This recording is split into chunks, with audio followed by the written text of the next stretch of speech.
One, two, three, four. I think five next.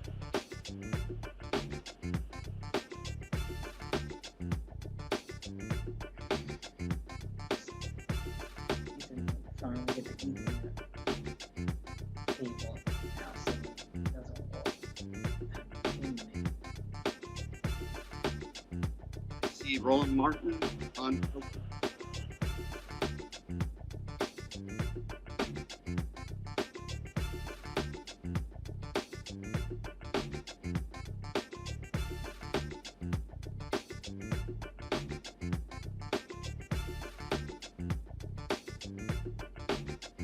How's that?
Today is Wednesday, September 15, 2021, coming up on Roland Martin Unfiltered, streaming live on the Black Star Network. Reproductive rights, voting rights are all hot topics across the country. So is the Remove the Stain Act. We'll be joined by the co-executive director of Four Directions Native Vote to discuss that bill, but also talk about the impact of voter ID in this so-called Senate compromise and how the act could actually impact Native Americans. 6 black men in Mississippi are suing pit farm partnerships for hiring white South African laborers and paying them more for the same job. The attorney from Mississippi Center will be here to discuss the lawsuit. The Liberian government preparing for its 200th anniversary of the resettlement of freed slaves in 1822, the country's founding as a republic. We'll talk with the Liberian Minister of State for Presidential Affairs and the Minister of Finance to discuss that big anniversary next year. A new report says Instagram is damaging to young teens' self-esteem, causing rising rates of anxiety and depression among the groups of people who use them. We'll talk with a digital expert about that. In Minnesota, the Supreme Court overturns the murder conviction of a former black police officer, folks. And also in Minnesota, judges put a hold to a new law that governs police use of force. We'll explain that as well. It's time to bring the funk. I'm Roland Martin Unfiltered, the Black Star Network. Let's go. He's got it. Whatever the biz, he's on it. Whatever it is, he's got the scoop, the fact, the find. And when it breaks, he's right on time and it's rolling. Best believe he's knowing. Putting it down from sports to news to politics. With entertainment just for kicks, he's rolling. It's on go, roll, y'all. It's Roland Martin, yeah. Rolling with Roland now. He's funk, he's fresh, he's real, the best, you know he's Roland Martin now.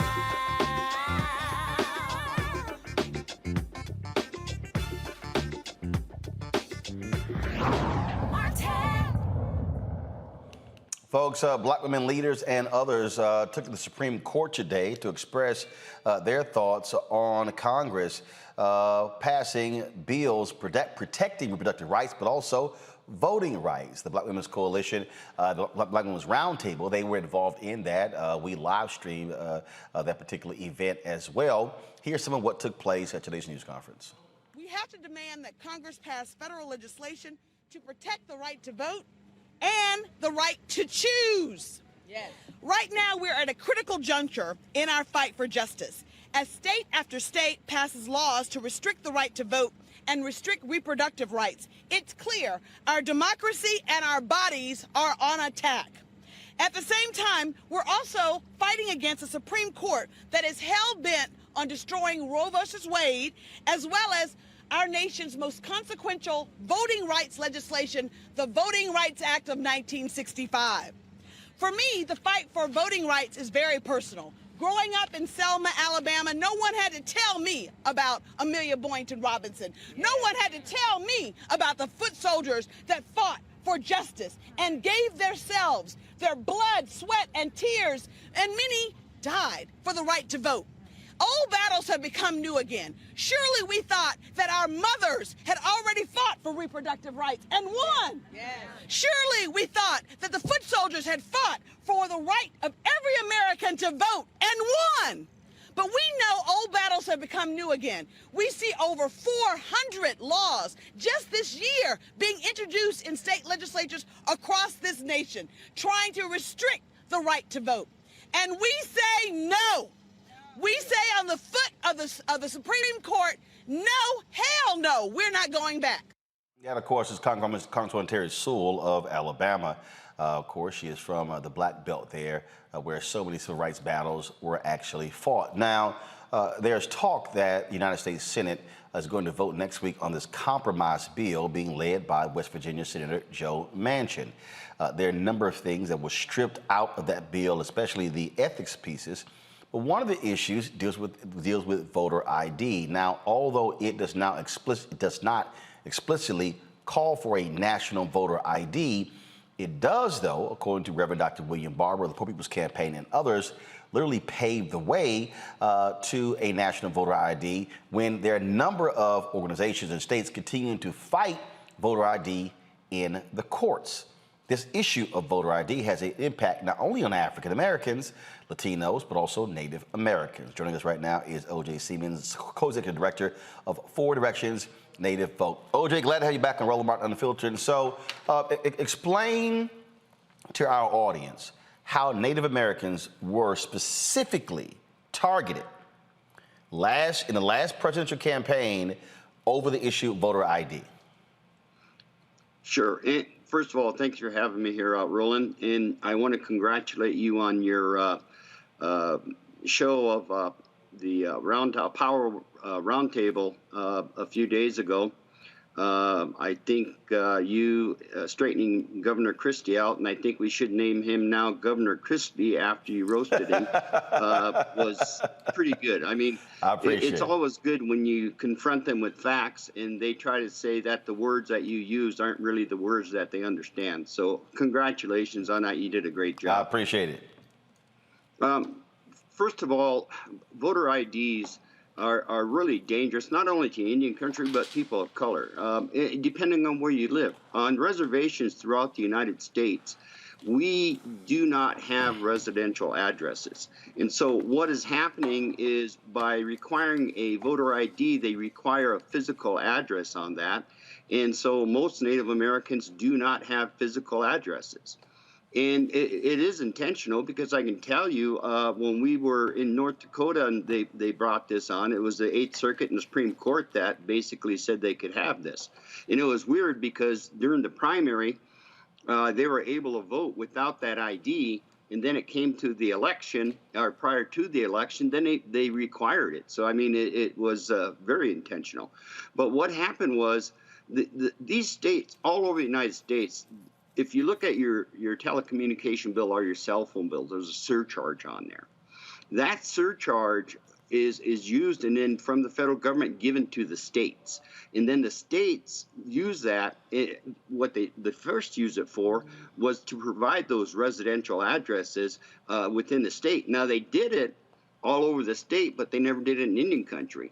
And then they realized that they didn't do it, so then they required physical addresses. I mean, it's just absurd. So it's a very, very harmful, strategic, surgical, I should say, move to lessen the amount of people that are able to participate fairly.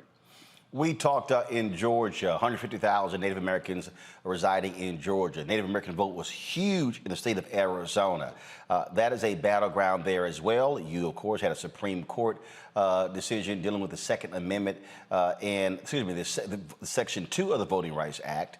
But you also have Arizona Senator Kristen Sinema, who's a Democrat, who has said she doesn't want to get rid of the filibuster, has been fighting that as well. And so many believe that the Native American vote is going to be severely impacted if Congress does not do something with the For the People Act. What is happening? How are Native Americans in Arizona putting pressure on her to say they need her to step up? Oh, Native Americans in Arizona, all the tribes in Arizona are actually reaching out to her office saying, it's actually harmful to you, because if you look how you won and you look at the number of Native Americans that voted, you wouldn't be sitting there if we didn't show up. Now, if you take and allow this to happen and we can't show up, you probably won't be a senator anymore. But, the thing is, she's got 6 years. And I hate it when people get elected and have a long time before they have to make amends. But I can guarantee you that they are putting pressure on her in order for her to move forward with the John Lewis Voting Rights Amendment, with the People's Act, and actually pushing for the Native American Voting Rights Act, too. So they are letting her know they're not happy. Is she responding? Is she at least talking with them? Because many other groups, she's just completely ignoring. Well, that I really can't answer truthfully right now, because I haven't reached out to see if they really received any feedback. But, it's on my list. Let's also talk about the Remove the Stain Act. Explain to people what that is and what it means. Sure. In 1869, on December 28th, 1869, Chief Spotted Elk was taking people from the Cheyenne River Reservation in South Dakota and going to the Oglala Sioux Reservation. They were met by the 7th Cavalry that night. They immediately surrendered to the 7th Cavalry. 7th Cavalry escorted them to the Wounded Knee Creek, where the next morning they found an excuse to open up on them, and they killed over 250, mainly women and children. And those soldiers all received medals of honor for that massacre of killing those women and children. It took 100 years to get the U.S. Congress, the House, and the Senate to issue an apology and say it was a massacre, because up until that time, they called it a battle.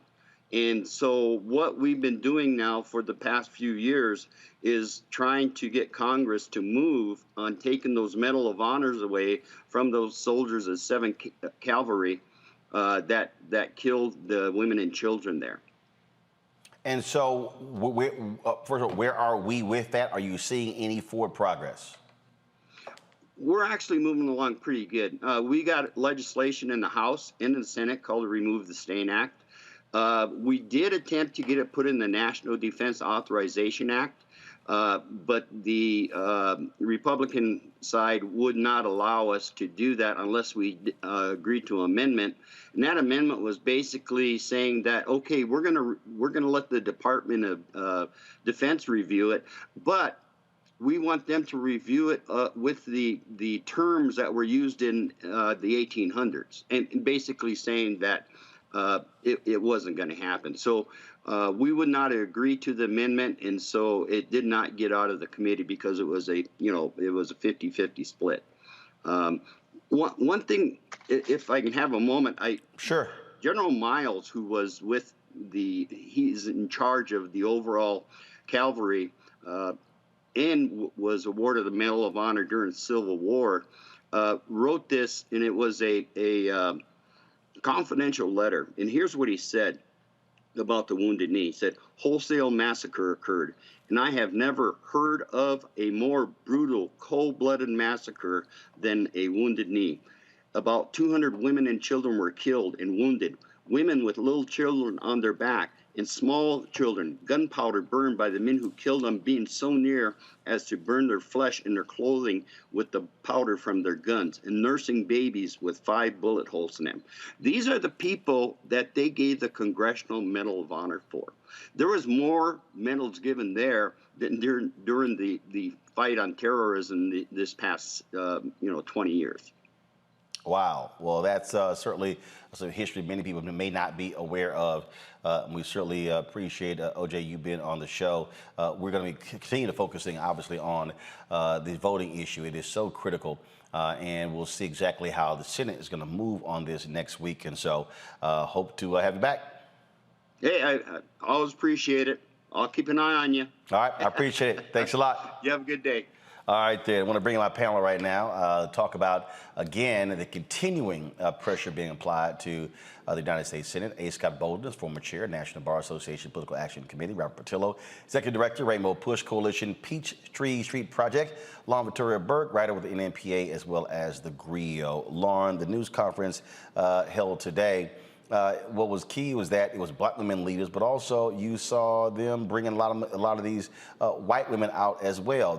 We've been talking about that, how too many white liberals have been silent over this issue of voting rights. The reality is it's not just Black folks and Latinos who are going to be impacted, but it's also going to be white folks who live in the suburbs, young white folks as well. And so it's about time they speak up. We've seen Black lawmakers, of course, protest and go to jail. You ain't seen a white lawmaker go down there, led away in twisty ties or handcuffs. Right. The last few rallies have been more diverse. The one yesterday, the one today, And that is good to see. Unfortunately, it still does come back to the fact that the filibuster has to be ended in the Senate to pass real legislation. I don't care what watered down Joe Manchin bill has been presented. I'm not sure why the whole big sticking point for Joe Manchin was voter ID. But I guess he's thinking he's going to appease what I would call his Republican colleagues, even though he's a Democrat. I don't think that's going to happen. I think the Republican strategy is to make it harder to vote. That's what they're doing in the states. And the only thing that can stop them is federal action. They know that. McConnell's not going to allow it to happen. So there are some really good provisions in this latest bill, the Freedom to Vote Act, one of which is actually to reveal the dark money groups and make them have to reveal who they are publicly. The other obvious thing is to make voting a federal holiday, which that should have been the case already. But I don't know. I don't think it makes any difference. It doesn't matter to the Republicans. They will always be against making it easier to vote because they understand that making it easier to vote means they are going to lose power. And the biggest thing I'm sure that they're looking at is the state of Georgia, which of course flipped with Joe Biden over to the blue side.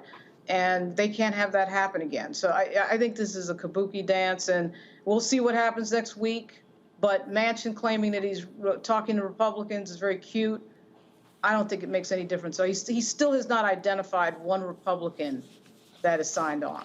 And that's the thing that Reverend Dr. Barber keeps saying. Scott, Manchin keeps talking about bipartisan. Yeah, but show me who you're going to bring along. This was Reverend Barber speaking on August 28th, the anniversary of the March on Washington for Jobs and Freedom.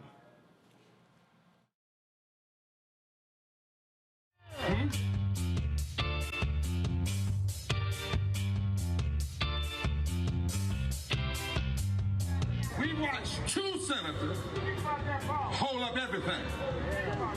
We got 58 black members of the Black Caucus, 100 members of the Progressive Caucus, and 2 black senators. What if those 158 members of the United States Congress were to say, you can't get our 160 votes until you do right by D.C., until you pass the Voting Rights Act, until you pass the For the People's Act, until you raise the living wage to 15. You said, Reverend Bobby, that's radical. Well, when we wanted freedom for South Africa, people protested every day in D.C. for 2 years. You can't get this stuff with one rally on an anniversary day. It took 381 days in Montgomery. From Selma to Montgomery, Diane Nash didn't come to the March on Washington. She went to Selma, organized for 2 years before John Lewis and others ever came there. And it took from January to August to get the Voting Rights Act. 8 months! The March on Washington was a day, but it grew out of the Birmingham campaign, which was weeks. And then it continued. So if we want statehood, Madam Mayor, we can have it, but we got to organize to have it. How did Moses beat Pharaoh? He organized for it. How did Joshua bring down the walls of Jericho? He organized for it. How did David bring down Goliath? He organized 5 rocks so he could get his cousins too. How did Esther defeat the plan against her people? She organized for it and said, if I perish, I perish. But I'm going to see the king. Scott, bottom line is this here. Schumer says there will be a vote next week. I still need to see the numbers. I don't care. I don't buy nothing Joe Manchin says. I don't think there's going to be one Republican who goes along with this compromise. What did my colleague call it? Did you say a pookie dance or a bookie dance? Kabuki. Whatever type of dance it is, it's not going to be a winning dance. We may have a vote, but it's not going to be a winning vote until he brings some Republicans along. And notice the irony of Joe Manchin. He's one vote and is holding up the Voting Rights Act for millions of people. He comes out with his own bill, right? And then he tells you, sit tight, I'm going to bring some Republicans with me. And we sit there with bated breath because we really have no choice, because the White House and the powers of the Democratic Party simply will not do what is necessary to bring him in line and remind him that he needs to be from the Democratic side of the Democratic Party. And so we'll have a vote, right? But then the voters are going to vote in the midterms in 2022.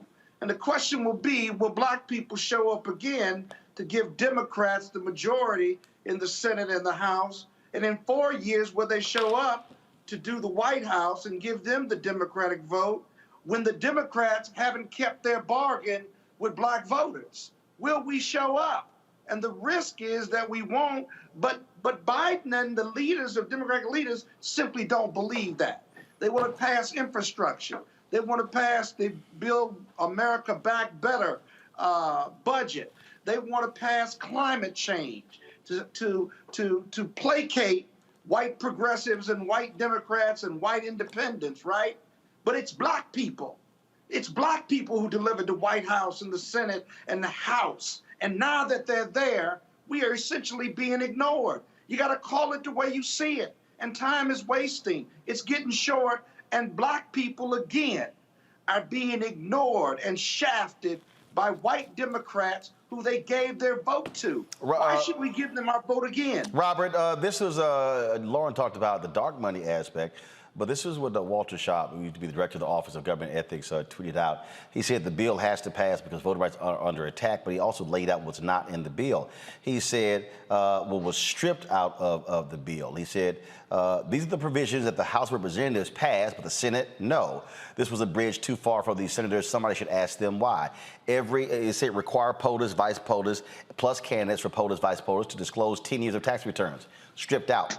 Require the Supreme Court to finally adopt an ethics code, stripped out. Void federal contracts with POTUS vice president and impose penalties for holding such contracts, stripped out. Bar spending federal funds on a business owned by the president or the vice president, cabinet officials, or their spouses and children, stripped out.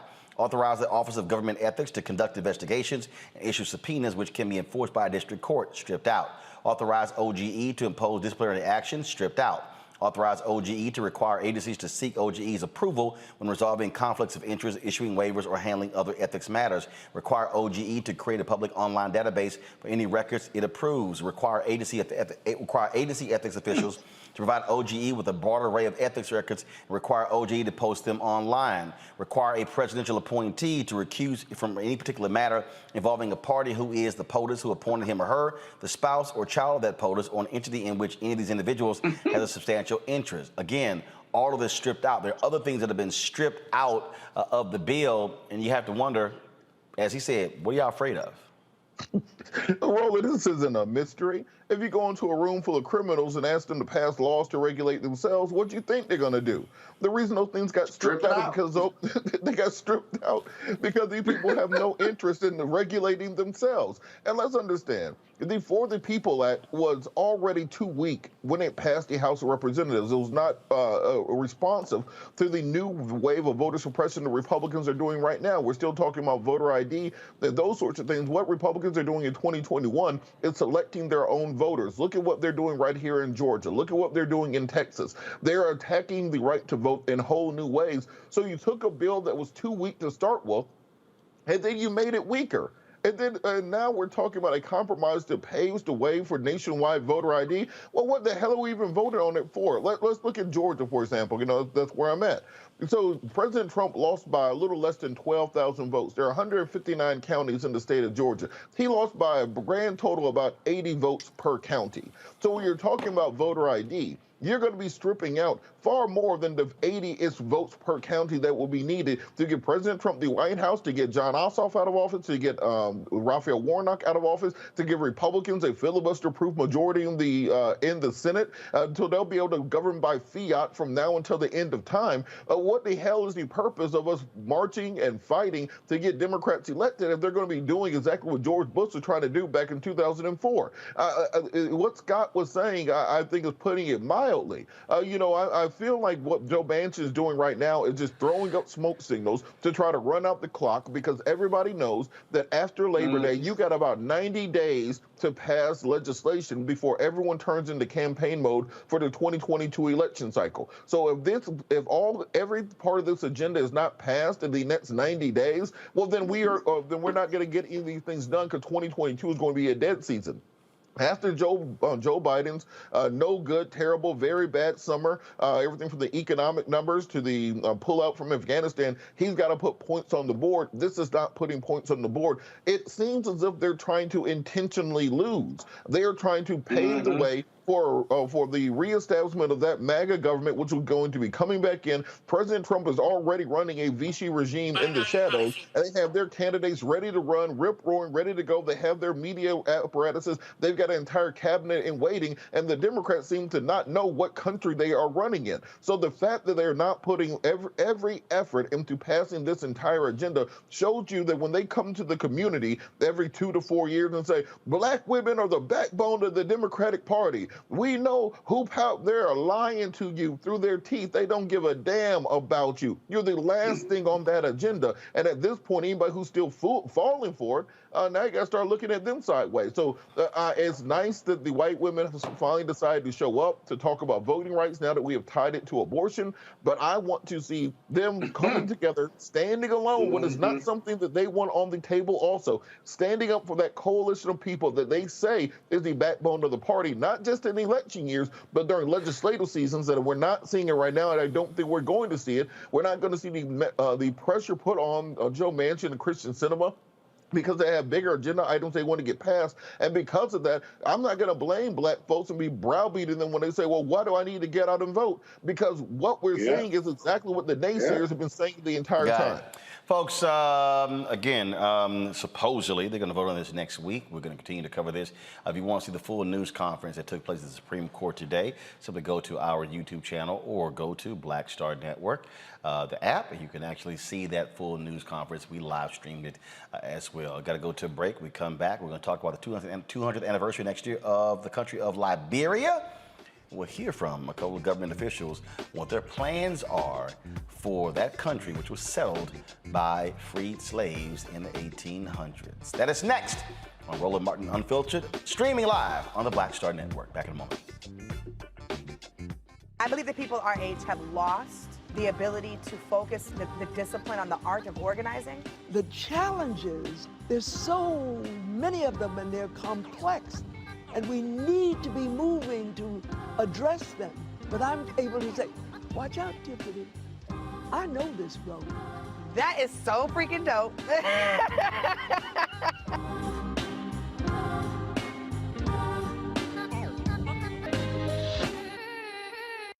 Floyd's death hopefully put another nail in the coffin of racism. You talk about awakening America. It led to a historic summer of protest. I hope our younger generation don't ever forget that nonviolence is soul force. Priceless.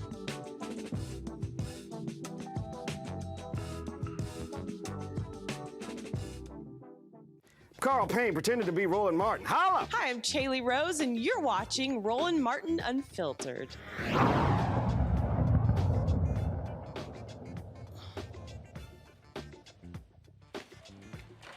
Folks, next year, Liberia will be celebrating its bicentennial.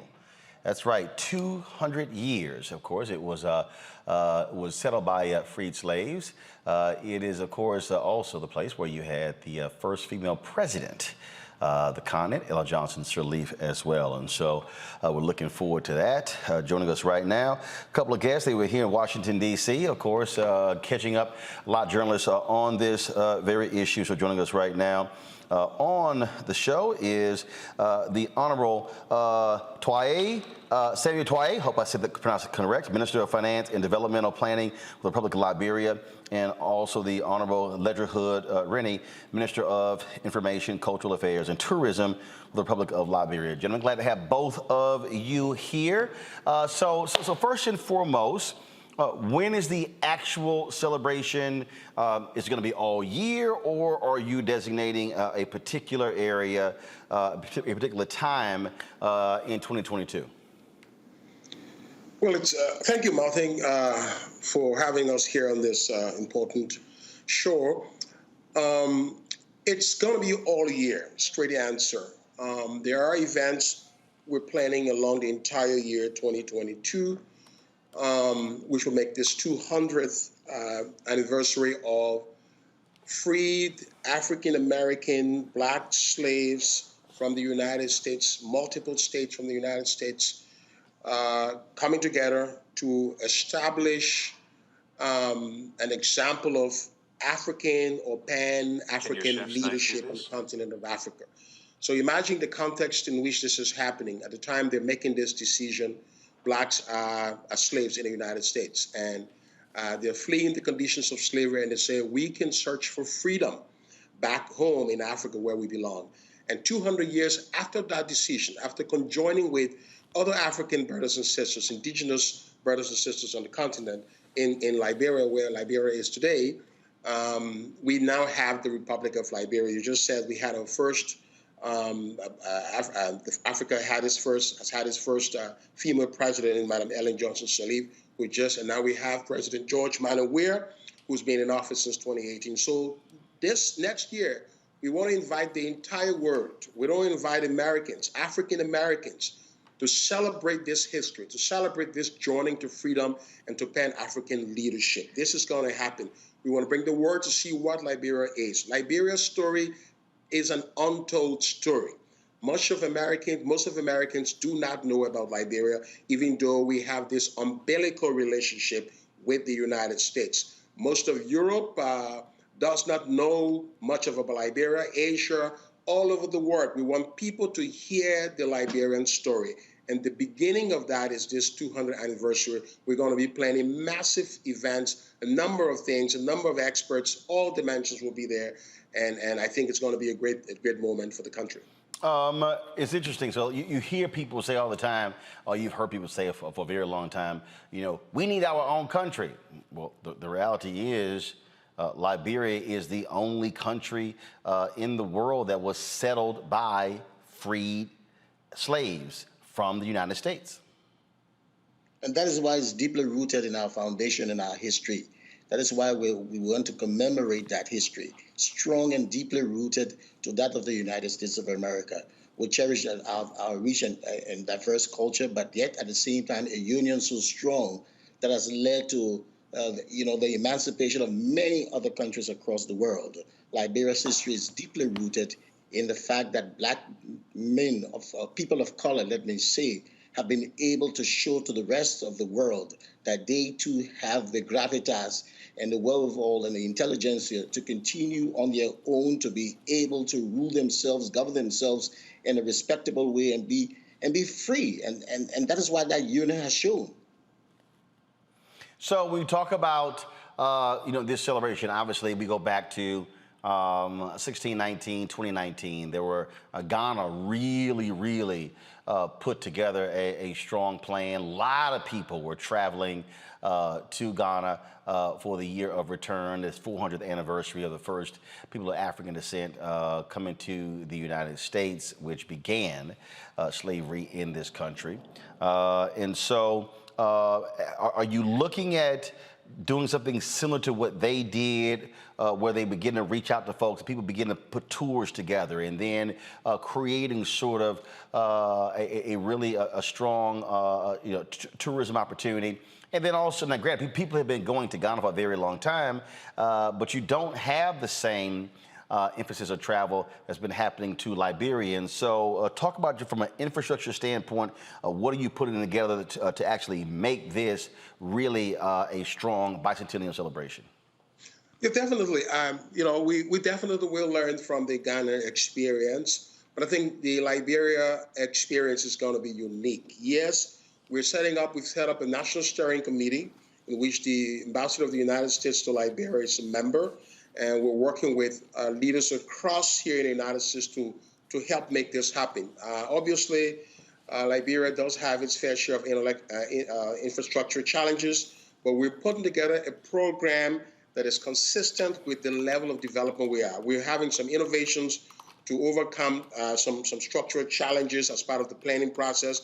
We're also learning from some of the weaknesses in the Ghanaian experience. We have experts who are already working on that so that we can have tourists and people from around the world come to Liberia, have a place to stay, but more importantly, want to return to Liberia. The goal is not just to have this event for a year and then people leave and then they don't remember Liberia. The goal is to plan in such a way that people go, they see the experience, they are hooked into Liberian history, they understand that the root that we have with the United States, the whole joining of slave trade, the whole essence of Black struggle and Black history, which is a big part of social consciousness in the world, of Pan-Africanism. They see Liberia as a go-to place. They visit the Providence Island, for example, where the slaves landed and see the artifacts. They visit museums and they see other places in the country.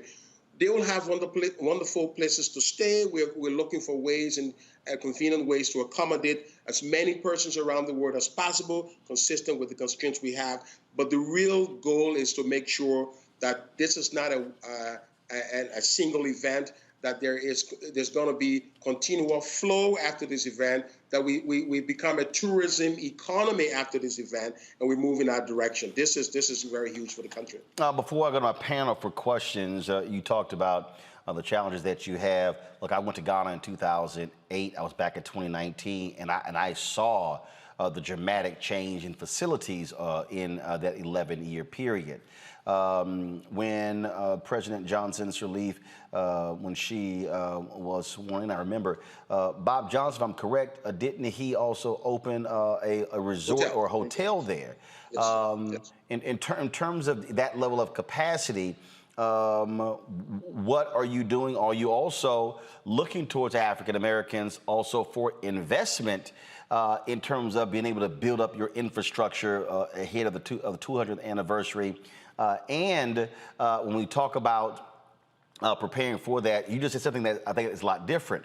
When you travel to Ghana or other West African nations, typically people are going there and they are visiting slave dungeons, or they're visiting the places where people of African descent made their final stop before being shipped away. Well, the difference with Liberia, you just said it, you're going to be showing where they returned. That's correct. And that's why we want to show the ownership that we, as the leaders on the continent, because again, it's true, we have a cocktail of different things, and we have our own fair share, like Minister Twist said, about our deficit in infrastructure. But notwithstanding, you're coming to Africa, you're coming to where every man of color is considered free, regardless of where you come from. And that is why we need to celebrate 200 years of that sort of freedom. Yes, we're looking forward to the U.S. Corporate partnership and the U.S. government's own buy-in, because we cannot do this celebration without the U.S. government's buy-in to this whole celebration. It's about our heritage. It's intertwined. It's interlinked. Liberia cannot write its history without mentioning the United States of America. We see this as an opportunity now to rebrand Liberia, to take its place as the rightful nation in a community of other nations that has been there, talking about the freedom of Black people, championing the cause of other countries across the world, on the continent especially. There have been several movements that Liberia have had leadership roles in. So we want to make sure that we do not just have the Biden administration or the U.S. government's involvement in all of it. We want the corporate America to be involved in all of this also too. We want the African Americans to also be a part. So we're seeking this, confluence of partnership, so that we can make sure that when we celebrate the Black freedom race, because this nation is the pedestal upon which the Black people show to the rest of the world that without any assistance from anywhere, they can rule and they can build a nation that is enviable and that has all of the qualities that you would think about. Our country has a great history of democracy and deeply rooted to that of America. And we can tell that grandiose story when we celebrate in next year. And Martin, yes, go ahead. Martin, Go ahead. if Liberia develops, Liberia succeeds, Liberia becomes a middle income, a high income country, that success is going to be an African American success. When you go back to African American history, there was tension about who wanted to leave America after we've worked for America. Why should we leave America and go back to Africa? We are citizens of America. We've labored here. We were beaten here. And then some African Americans made that decision. Well, 200 years from now, here we are. African Americans are here. They see life in Liberia. The challenge is that we want to make life in America nearly the same as life in Liberia. So we have a lot of development work to do. That work is ongoing. Next year, we want all African Americans to come and partner with us in this journey to perfect Liberia's development. Then maybe after 50 years, in the next 100 years, or maybe the next, the 400th year anniversary, the African Americans who will be alive then will say, okay, well, but I think it's okay. I mean, some of our brothers and sisters left and went to establish Liberia. Liberia is doing wonderful today. We're doing wonderful in America. African leadership, African American leadership has been proven to be a success. Yes. Those who stayed here are validated. Those who departed can be justified, and the word can just be better. This is a wonderful commemoration and a moment to conjoin forces to take Liberia to the next level. Questions for my panel. I will start with Robert Patillo. Thank you so much. We really do appreciate all that you are doing there. If you haven't noticed, things aren't going great over here. So many of us are thinking about expatriating. What's the process that people will go through, or who will they speak to if they wanted to move to Liberia long-term or permanently? So we have the Liberian embassy here. It is located in Washington, D.C. As part of this exercise, we're going to be setting up shops, online, digital platforms, different centers throughout the United States here, because our real focus is the United States, even though we're trying to get everybody in the world, but we want to focus mainly on the United States, particularly African Americans, all right? Places like South Carolina, where the history between Liberia and South Carolina is deep. Places like Virginia, where our first president, the Lone Star State for Texas, for example. Yeah. You know, so you're gonna see a lot of platforms, a lot of setups. It's gonna be easy, and yes, we're gonna make it especially easy for you if you're going there. So there's gonna be no hurdles. The normal bureaucratic process will be eliminated. It's fast lane, enter the country, and everything is gonna be fine. Celebrate and enjoy. Yeah. All right, Lauren. So, gentlemen, if there were two top lines that you could, impart on Americans for them to know about Liberia, what would they be? What would the top two things be that you would want Americans to know? That the country first was established by freed slaves from the United States. That's the most important part of our history. And it has been a beacon of hope on the continent of Africa for most African countries. Our blighted history over the last 2 decades have been the Civil War, the Ebola, and the COVID. But yet we've stood strong, resilient as a nation, have overcome all of our different pitfalls. But we continue in a union so strong, and that is why we believe that our forebears coming from the United States of America, joining with the indigenous on the ground, making this union 200 years later so strong in Pan-African leadership, cannot be nothing more than a commemoration worth celebrating for all people of color, especially from the United States. And let me say, I don't think there is another country, I could be wrong, I don't think there is another country whose democracy is patterned as closely as possible to the democracy here in the United States. Simple. Liberia has a bicameral legislature, a Senate and a House of Representatives in much the same way as the United States. Why? Because the Liberian Constitution was drafted by Simon Greenleaf of Harvard University. So an American who already knew what the American Constitution was about wrote the Liberian Constitution. So we pride ourselves on American democracy. And let me tell you this important fact. We are equal to American democracy in the sense that no president of Liberia can run for more than 2 terms of office. Recently in Africa, you've seen some finagling with term limits here, all right, all across in West Africa and other places in Africa. That is not possible in Liberia. In the last 3 years, I want Americans to know that Liberia has gone to elections. There have been some protests, but there have been no political deaths. This is the place you want to go. Yes, we have a strong sense of security. We have a strong sense of freedom, like Americans. We have a strong sense of democratic right.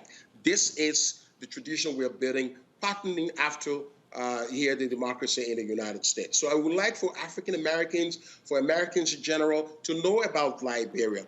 And that if you look at Liberia flag, Americans might be confused as to why is the flag so similar. It's as if we took one of the 50, maybe you have 51 stars, and we took one of the stars and made it a star of Liberia, so you came down to 50. We consider ourselves the 51st state in the United States. So there are many similarities. And I mean, if you walk down the streets in Monrovia, the capital, or any place across Liberia, once you are an American, you are home. You know, white, black. Once you say you are an American, you are home. Liberians love America. They dream eat America. The streets are named after Americans. The streets are named after Buchanan, Ashland, you know, and we can go on, Baltimore, you know, and Philadelphia. James Monroe. James Monroe, the capital city, is named after him. Yeah. So our history is intertwined. You know, we cannot divorce ourselves from the United States, and I believe this is an opportunity for that history that has been, you know, on the dustbin for a while to be dusted up and brought to the fold so that the world can understand that there is a nation on the African continent that carries democracy, that carries the freedom, unity, and respect for the humankind as its mantra for, you know, the human race. And maybe Americans don't know about Liberia because we've not asserted that leadership in the last 100 years. We've taken for granted. Maybe this is the seminal moment for that assertion now. This is the beginning. The 200th anniversary is the beginning to galvanize the momentum to let African Americans and Americans in general know that Liberia exists. Maybe this is a moment for director Spike Lee or Denzel Washington to start, you know, scripting something about this founding of this country 200 years after free slaves left and joined their compatriots in Africa to establish. What has become of this country? This is the moment. This is the moment. Scott. Yeah, real quick, Roland. Congratulations, gentlemen, on your bicentennial celebration in 2022. I think you're right. I think it's an incredible opportunity for creating a stronger tourism economy, but also a business and economic international economy with so many black businesses that are thriving and striving, large and small, in the United States. As a former chair of the D.C. Democratic Party, my question is rooted in whether you've been able to partner with the National Black Chamber of Commerce and other chambers of commerces in this country who have a thriving black business membership, because that type of partnership would feed and shape up nicely with what you're trying to do for 2022. Can you talk about what those partnerships are, or the ones that you're working on regarding chambers of commerce here in the United States? That is correct. We're forging these partnerships all across states in the United States. That's what this is going to be about. We're bringing delegations, state legislature, chambers of commerce from corporate America to Liberia. Senators, state senators, legislators are going to come with business people to see this. So this is going to start probably the end of this year, all running through next year. Now we're having the conversation. We're putting in place the structures for doing all of that. You're right.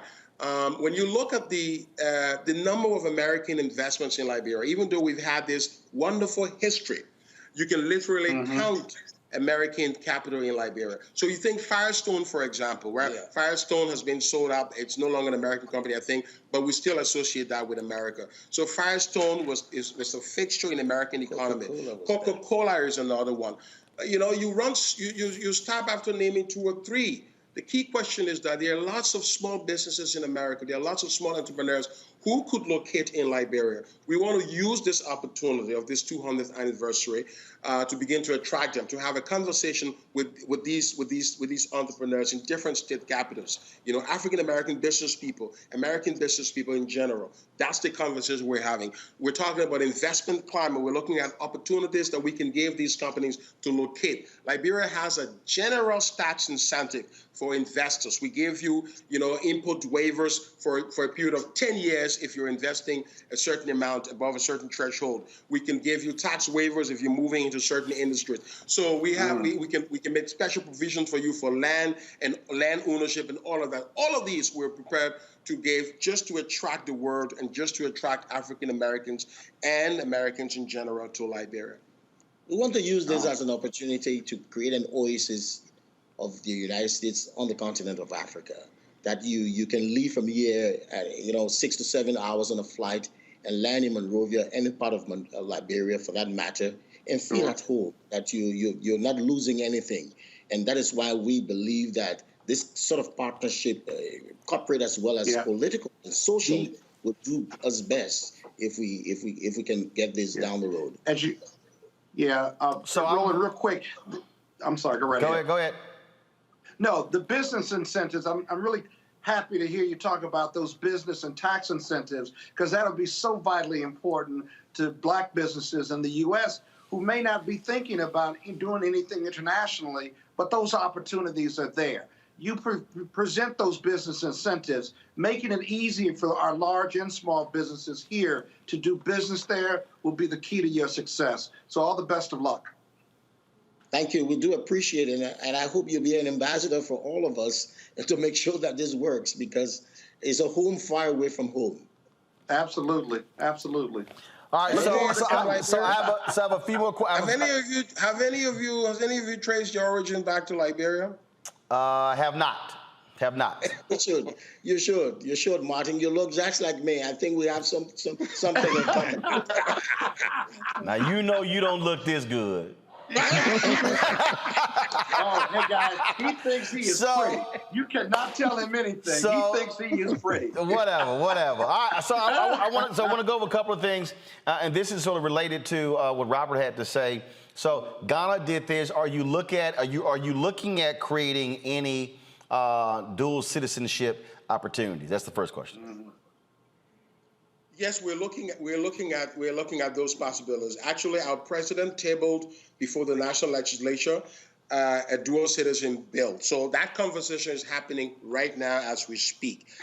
So yes, dual citizenship. Look, we have a huge population here in the United States. Probably around 400,000 Liberians of the 500 million Liberians live in the United States. They are American citizens. We want our people to have dual citizenship. The president has championed that. And so, yes, the answer is yes to that question. Remember, it's a union, of 200 years of free slaves from the United States and the indigenous people. So there's always an opportunity for that to be passed into legislation. Already there are many of Liberians living in the United States, as Tu had said, and they share in the dual citizenship of the United States. We too have no reasons why we cannot do the same for our brothers and sisters from across the globe, from across another part of the ocean, just about 8 hours away on a flight to Monrovia, to come and share in the glory of a land, and couched on the fact that the liberty is for all of us. Now I'm glad that you said that. So like I was pulling up, go to my computer. I was just on the orbits, and I was looking at flights. So, are there direct flights from the United States to Liberia? At the moment, no. But before the war, there was a Pan Am flight directly from the Roberts International Airport to the John Fitzgerald Kennedy Airport here in New York. So and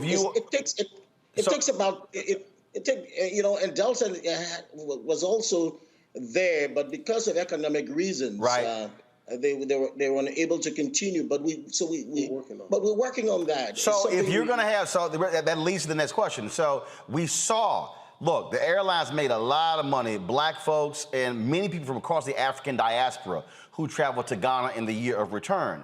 So are you having those conversations with Delta or American saying, hey, folks, listen, if you're going to have a lot of black folks from the United States traveling to Liberia to celebrate the 200th anniversary, the opportunity, because, you know, again, I'm looking here, I just put in just, you know, let's say you left on January 10th and came back on January 24th, it's showing, you know, 2 stops flying from JFK to Paris, another stop to get to Monrovia, and so that's just one thing I was just looking at. And so those conversations are ongoing. That is correct. We're having those conversations with American Airlines, and this is going to be a part of the package. Okay, all right. So that's one thing.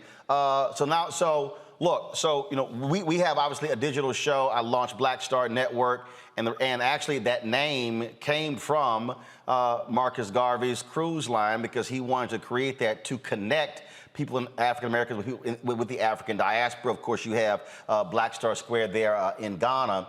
And so in terms of your internet infrastructure, and so let's say we stream this show. So for us, if I decided to broadcast, if I decided to go to Liberia and decide to say, okay, fine, you know, as a part of this, we want to broadcast. Right now, it's 7:05 our time. It's 11:05. So if we broadcast live from Liberia, it would be at 10 o'clock at night when we do the show here.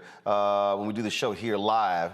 And so let's say we cover stuff all throughout the day and then we go live. So from an internet standpoint, infrastructure standpoint, where are you with that to ensure that we're getting a strong, stable signal to be able to broadcast?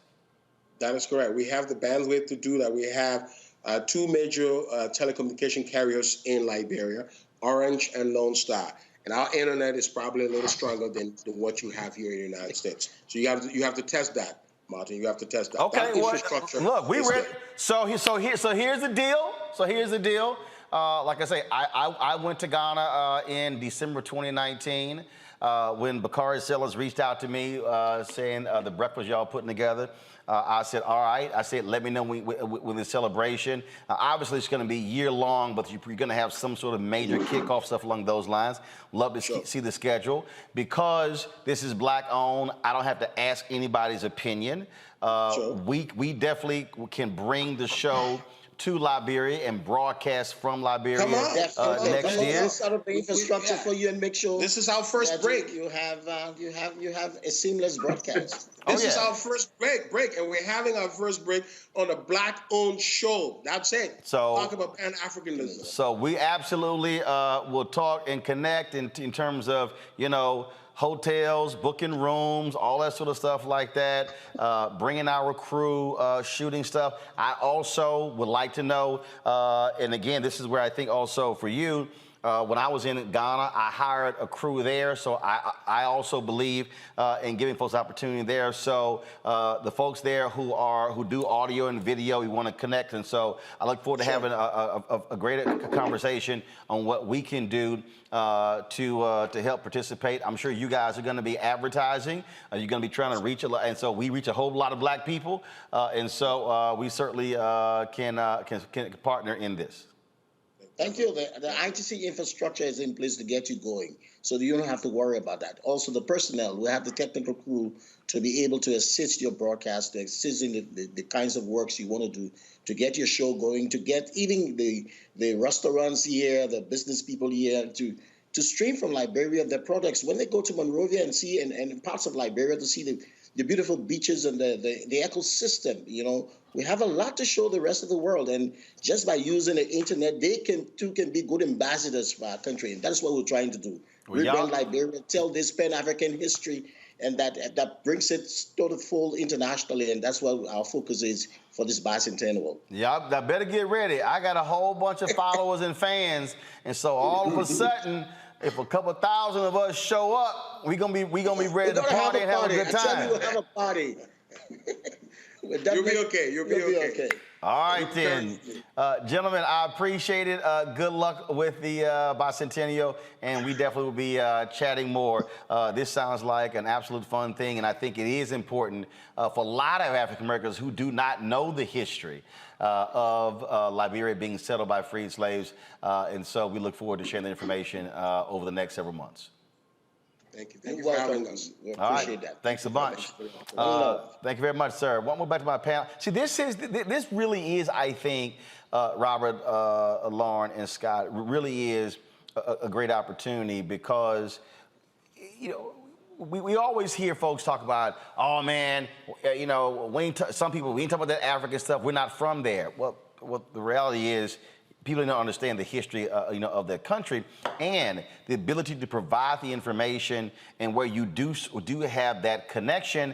And we can't just keep also sitting here talking about the investment that the Chinese or the Russians are putting in these countries. As I said, one of the first things when Ella Johnson Sirleaf became president was Bob Johnson invested in a hotel resort there because he said if people are going to be coming here down doing business here, they're going to have a nice place to stay. And look, Roland, I think you're exactly right. And also, I want to go when you go, so just let me know what the dates are. Oh, you want to be a part of the Black Star Network contingent? You ain't taking us over there with you? I am you just about talking it. for yourself, huh? Okay. Look, I thought you fly your number Scott, one. stop talking. Robert's talking. Scott, stop talking. Robert's talking.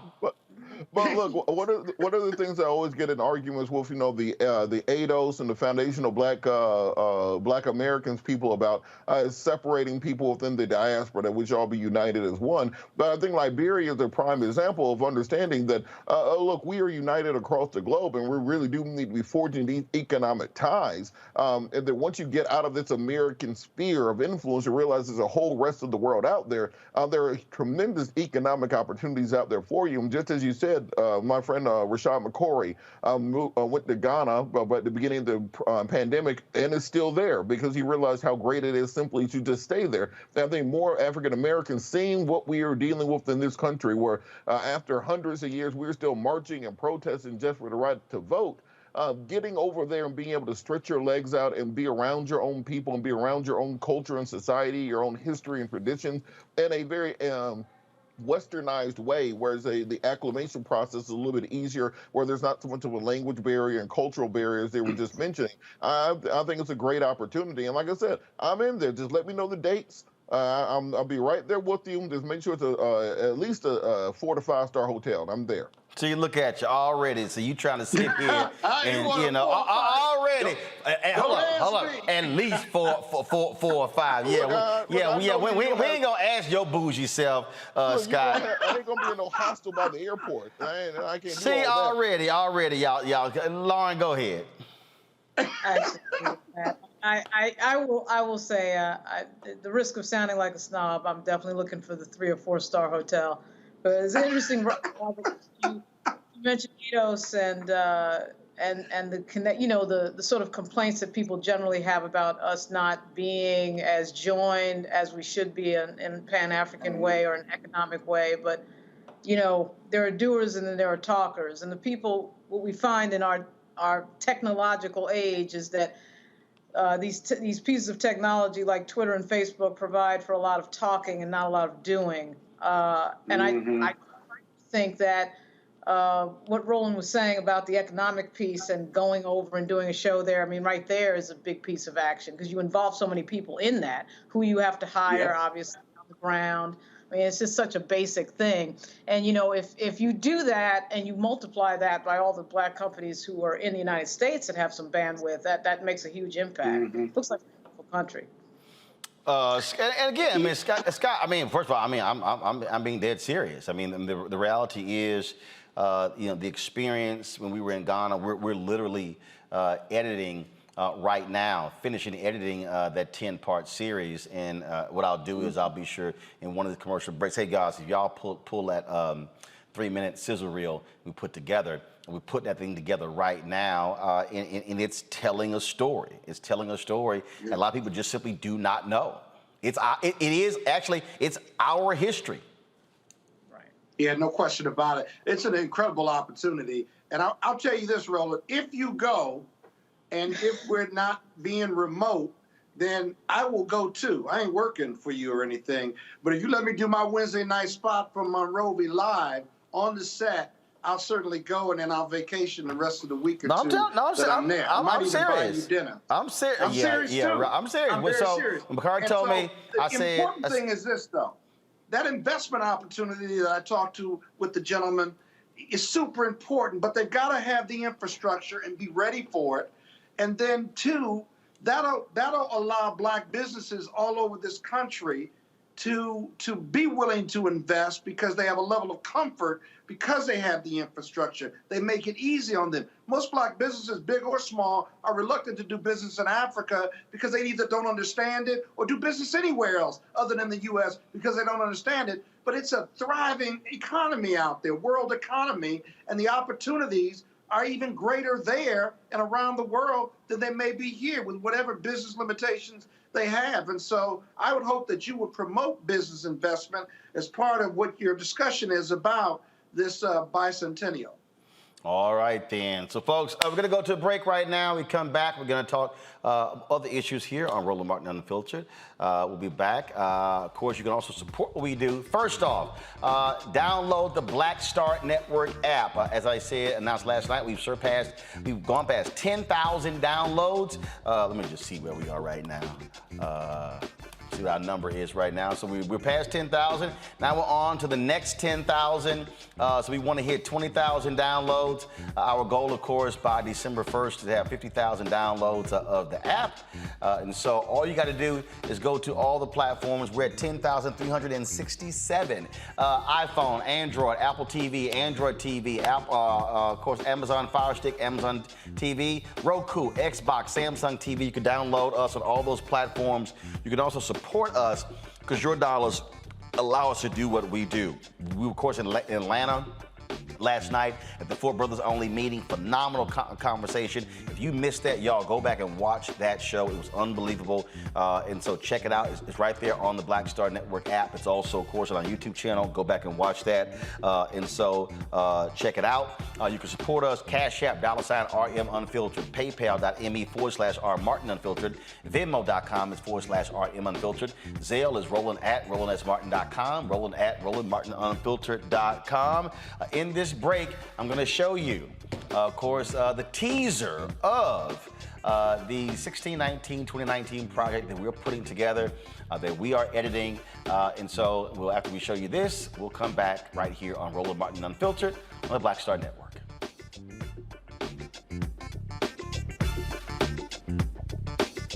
You read about it in history.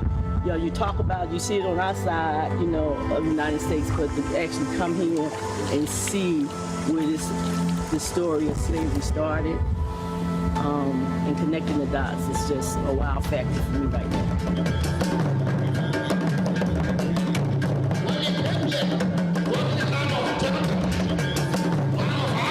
It's going to be dark inside. You might not see too much, but you're going to feel everything. Just imagine to see prisons in the yard in the United States. What is required in 2019 going into 2020 is simply for us to be reprogrammed. What they taught us needs to be removed and extracted. It just doesn't make sense that the richest continent in the world should be inhabited by the poorest people in the world. Part of that is by design. Self-hatred has been a very tragic part of our whole existence. And I'm not blaming anybody for it, but if you look at most characterizations of being of African descent in the world, it's with these kind of tags. Always say, you're gonna do a lot of shopping. They go, oh, I don't think so. And then they come, so they brought limited reserves, and then they spend all the time running to the ATM because they see all these clothes they want and fabric they want. It's overwhelming. I've been here for 8 years, and I'm still taking pictures out of my car because it's a feast for the eyes on any given day. The kind of opportunities you have in Africa, you don't have those in America. the kind of money that you can make in Africa, very few of you would have that opportunity to do that in America. Cordy, who was working for the Congress in the United States, she has started a waste management company. She's the #1 here in Ghana now. She looked at dollar signs in trash. There it is. Used to be jeans. Used to be jeans. Is now a huge rush. In Ghana alone, we have a 2 million unit deficit in housing. 2 million. 2 million.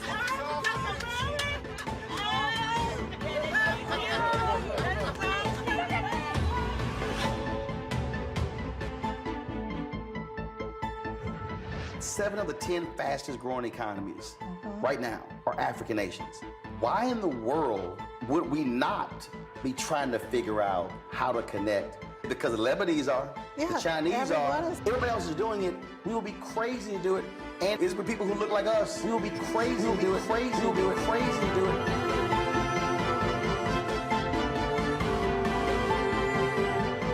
Black TV does matter, dang it. Hey, what's up, y'all? It's your boy Jacob Lattimore, and you're now watching Roland Martin right now. Let's go to Mississippi, where 6 black farm workers are suing their former employer for paying white foreign farm workers higher wages. Pitt Farm Partnerships is accused of hiring white South African laborers and paying them more for the same job. Attorney Ty Pinkins from the Mississippi Center for Justice joins us right now. Ty, glad to have you here on Roland Martin Unfiltered. So, walk us through this. Paying white South African workers, importing them more than the black folks who live there? Well, first of all, thank you for having me, Roland. It's a pleasure to be on your show. And last Wednesday, the Mississippi Center for Justice, which is the law firm I work for, and the Southern Migrant Legal Services filed a lawsuit on behalf of 6 black farm workers against their employer, Pitt's Farms, which is a large agricultural operation in Sunflower County in the Mississippi Delta. And our lawsuit against Pitt's Farm is based on allegations of racial discrimination and discrimination against American workers, specifically that this farm paid white workers imported from South Africa more than they paid the black workers from Sunflower County, where Pitt's Farm is headquartered, and that they eventually laid off most of the local black workers in favor of the white South Africans, and that they lied to the federal government in order to obtain the visas for the South Africans. And so we allege that the false statements this employer made to obtain the visas include, first, that they had attempted to recruit American workers for these jobs and had been unable to do so. So they said that they attempted to find American workers and they were unable to find them. And then they said that they would pay the local workers that already had the jobs the same amount as they would pay the South Africans that they had brought in. And we believe both those statements made by Pitt's Farms were not true. Now, it's perfectly lawful to obtain visas for foreign workers when they are needed, as long as you pay the local workers, you do have the rate you pay the foreign workers. But in this instance, we feel like Pitt's Farms did not measure up. They did not make the tape. And you guys laid out, you have the documentation as well, and the proof showing the white workers were actually earning more. Well, you have when farmers go through this process, they have to go through the Department of Labor, and they have to meet certain standards and obligations. First, they have to offer these jobs to local workers. In this instance, the Mississippi Delta is about more than 70% black. So you have to offer these jobs to local workers first. And when if they can't find a local worker, then they can reach out to foreign workers. But if they do have local workers working on their farms in conjunction with foreign workers, in this instance, white South Africans, they have to pay them the same pay as those white South Africans are getting paid. However, in this instance, the local black workers were making $7.25 an hour. And from our research, the white South Africans, they came over in 2014, as early as 2014, and started making $9.87 an hour. And that increased over most years until it reached about $11.83 an hour in 2020. But what were the local black workers still making? About $7.25 an hour. So what is the next step for you? Has the company responded?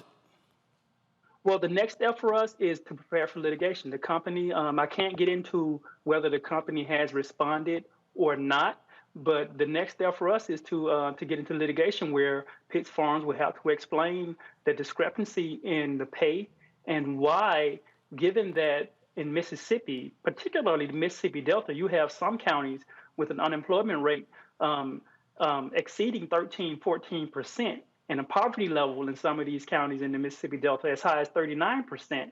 Why is it that they're saying that they can't find employees when the unemployment level is that high, the poverty level is that high, and when they do have black people working on their farm, they feel like it's okay to pay foreign workers more than they're paying local black workers? All right, then. Well, look, we certainly look forward to more information on this lawsuit. Keep us abreast of what happens. Right. Thank you for having me, Roland. I really appreciate it. Thank you very much, folks. Let's talk about Haiti, where the man leading the assassination investigation and the country's president has been removed. Port-au-Prince's chief prosecutor, Bedford Claude, was taken off the case by Prime Minister Ariel Henry.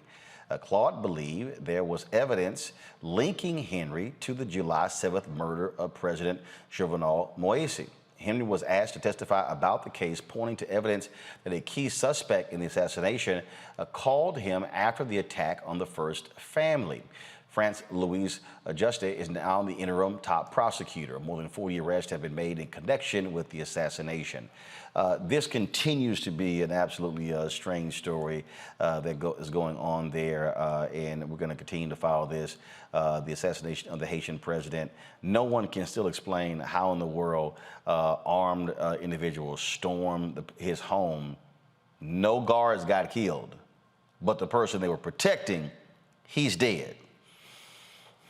Some shenanigans there. Let's go to Minnesota, where the Minnesota Supreme Court overturns the murder conviction of former cop Mohamed Noor.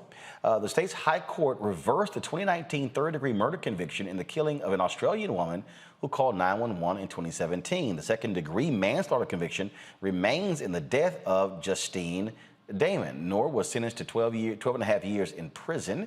Now, of course, that could potentially be lessened. Very interesting here with that. In addition, a judge there has actually put on hold a law that was passed in Minnesota when it came to police use of force.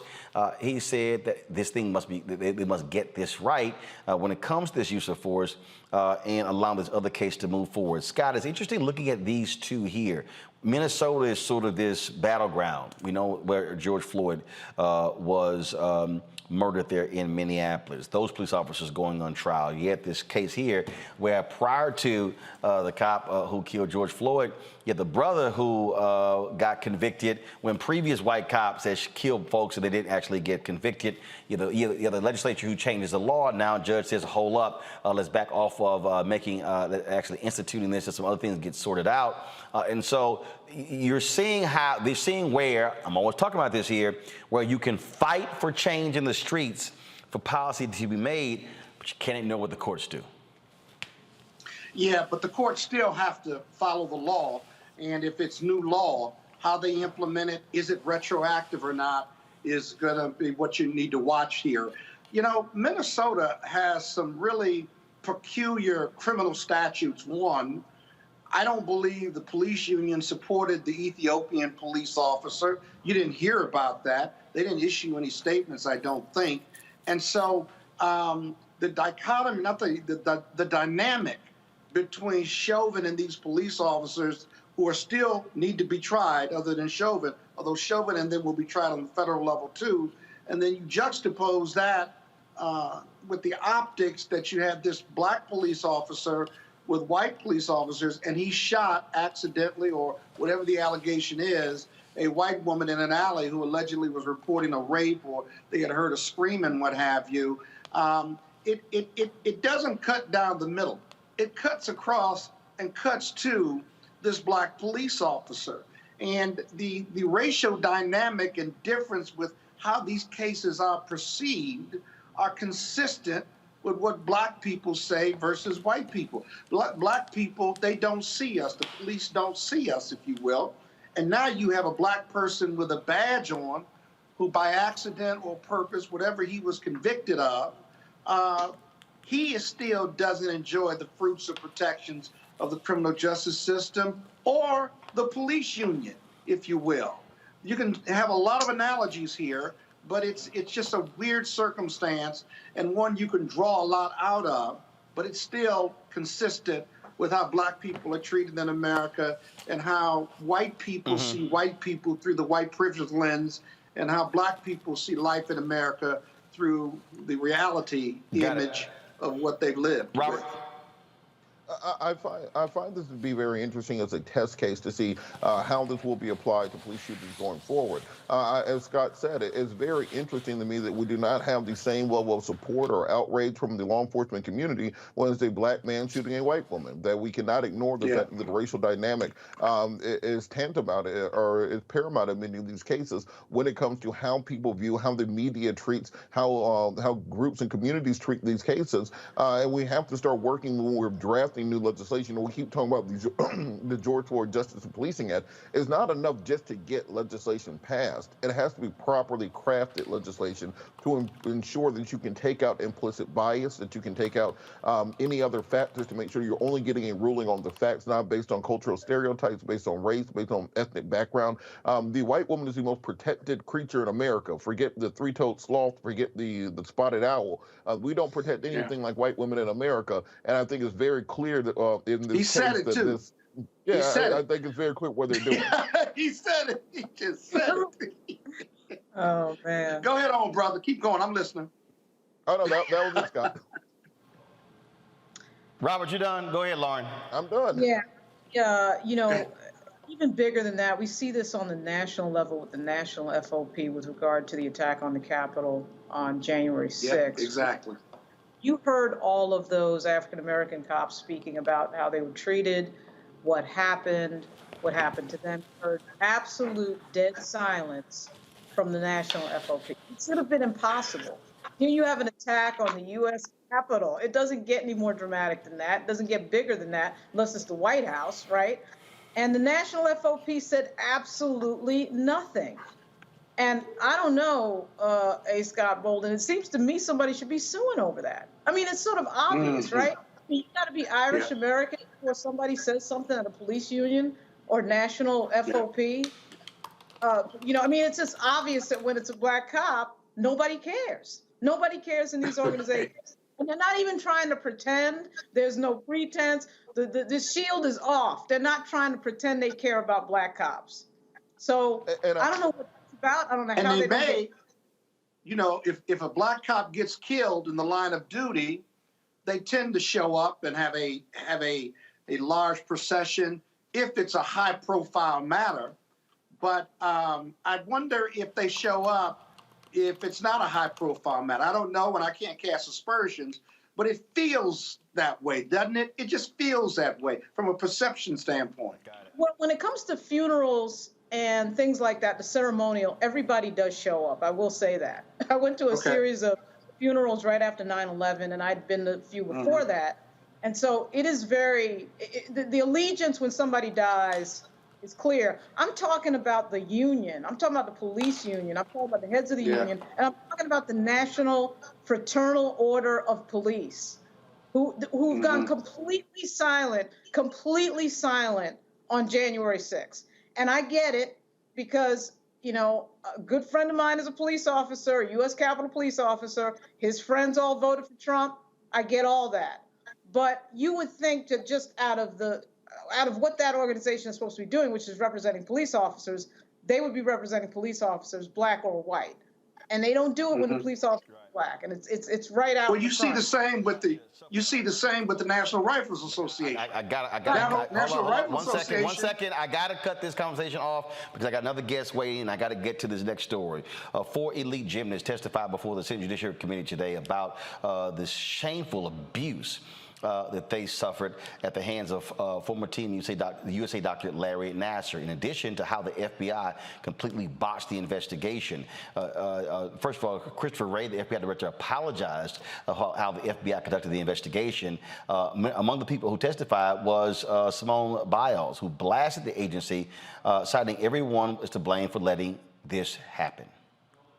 I don't want another young gymnast, Olympic athlete, or any individual to experience the horror that I and hundreds of others have endured before, during, and continuing to this day in the wake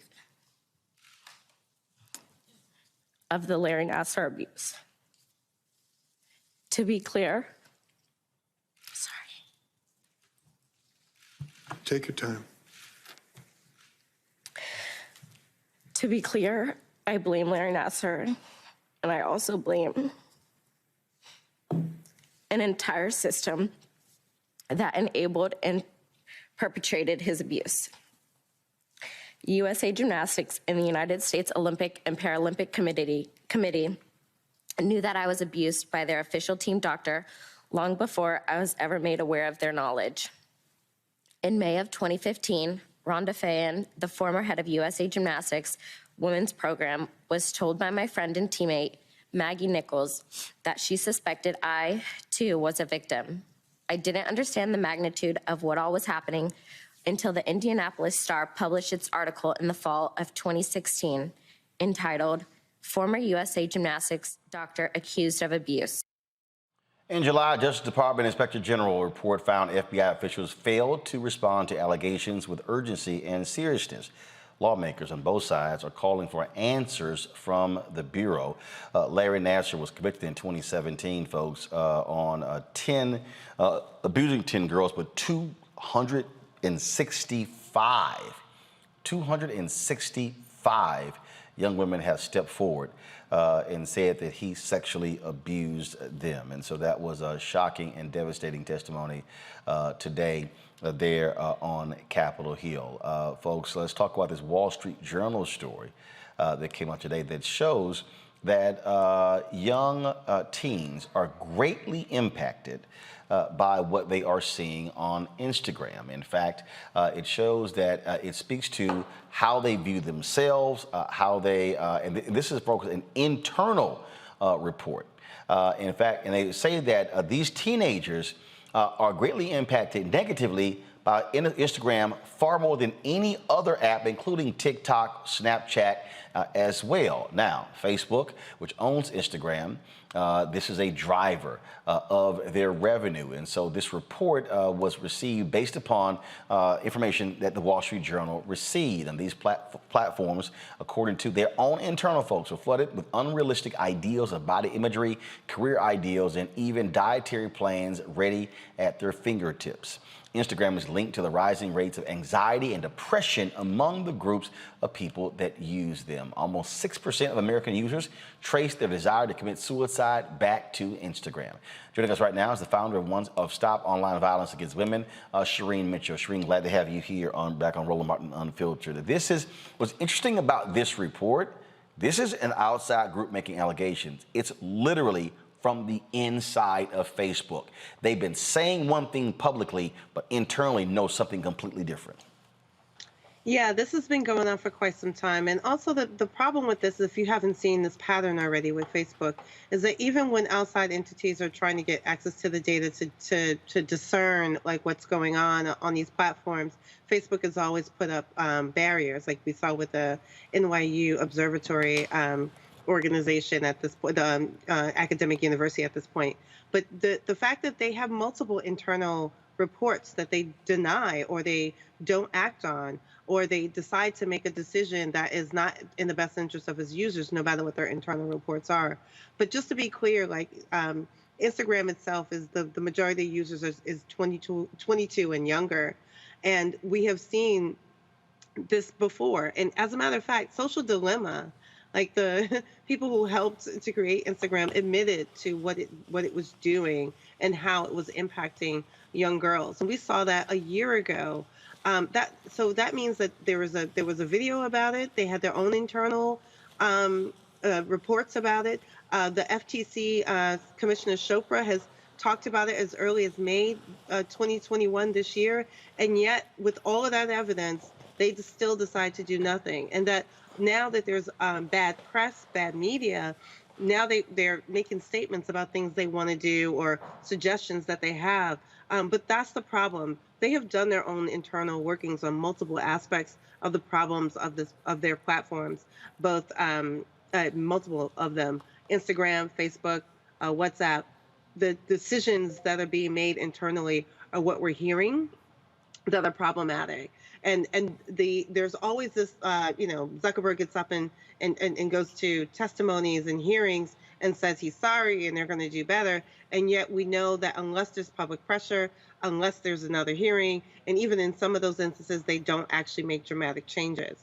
And this is a problem across the board, but particularly with the work that we do, we see this kind of harassment and targeting and the ways in which they do not respond to that in the comment section and the like, particularly with women, young girls of color. And the thing here that jumps out is saying one thing publicly and knowing something else totally privately. And so what do you expect? I mean, what can be done against them? Look, they understand this. Look, it's $100 billion. They know the amount of money that they're earning as a result of this. And one of the founders of Instagram acknowledged, there's an issue, but they always say, there are great things that we're able to do with these platforms. But when you start talking about how it is affecting these teenagers mentally and how it's causing other health issues, when you talked about that particular documentary, it was stunning watching it because they knew. I mean, how they built these algorithms and how they did things to grab your attention with the likes and all different things along those lines, how it impacted people personally.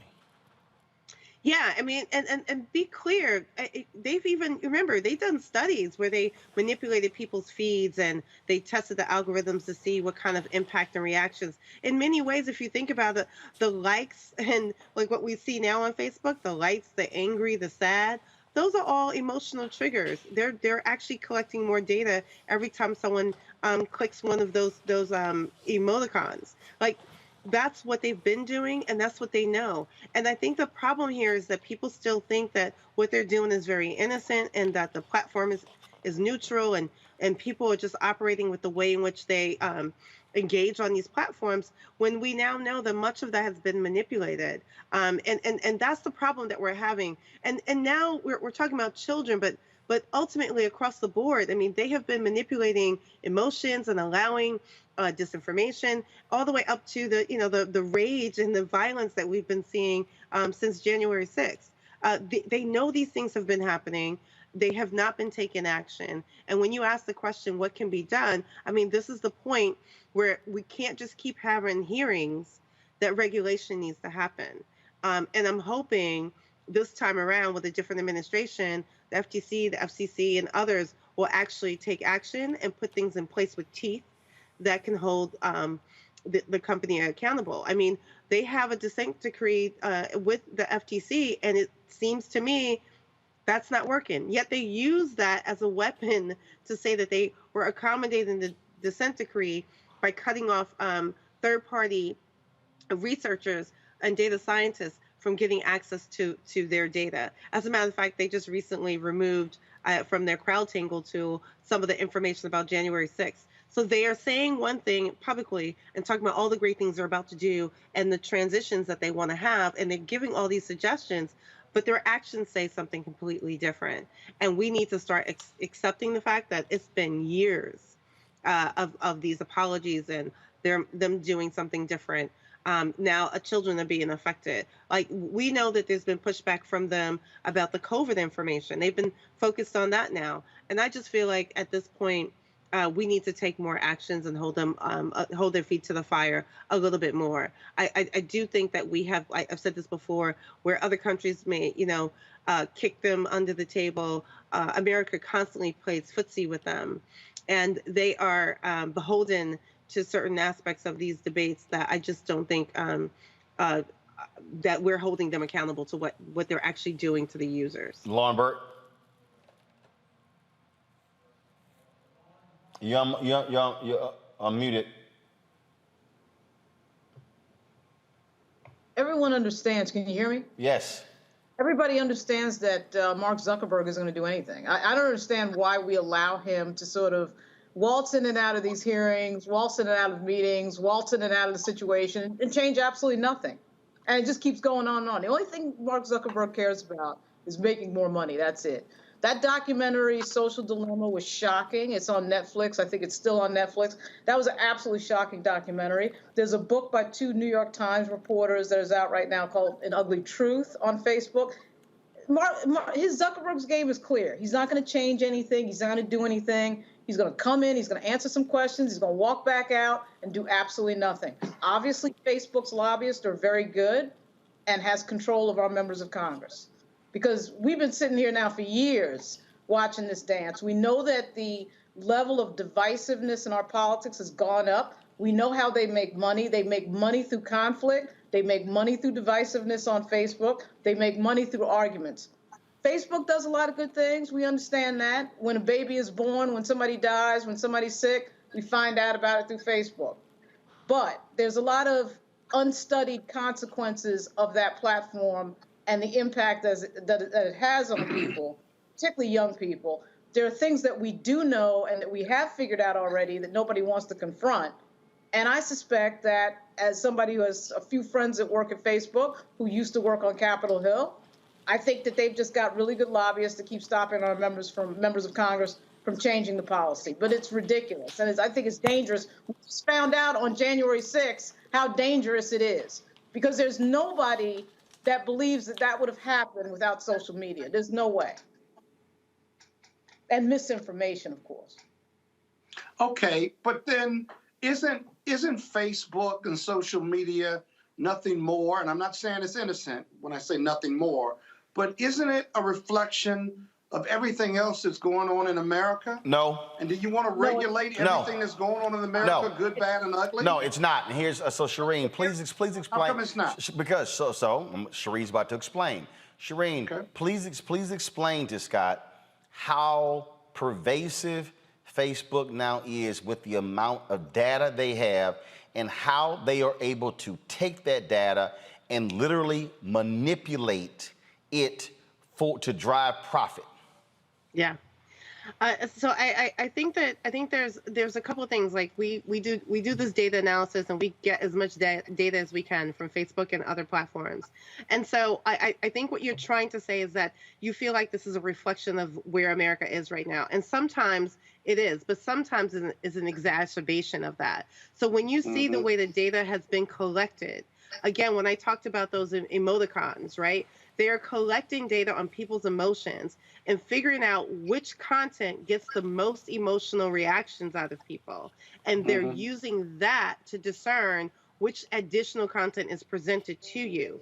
So if you know, to be honest, when a lot of the happy stuff that goes on does not get as much traction as the horrible stuff, as the deadly things, as the harmful things where people are threatening each other, the violence, the attacks, the ways in which that is happening in our communities, in my opinion, is probably very different. But Facebook is actually measuring that data and actually using their news feed, and they've said this multiple times themselves.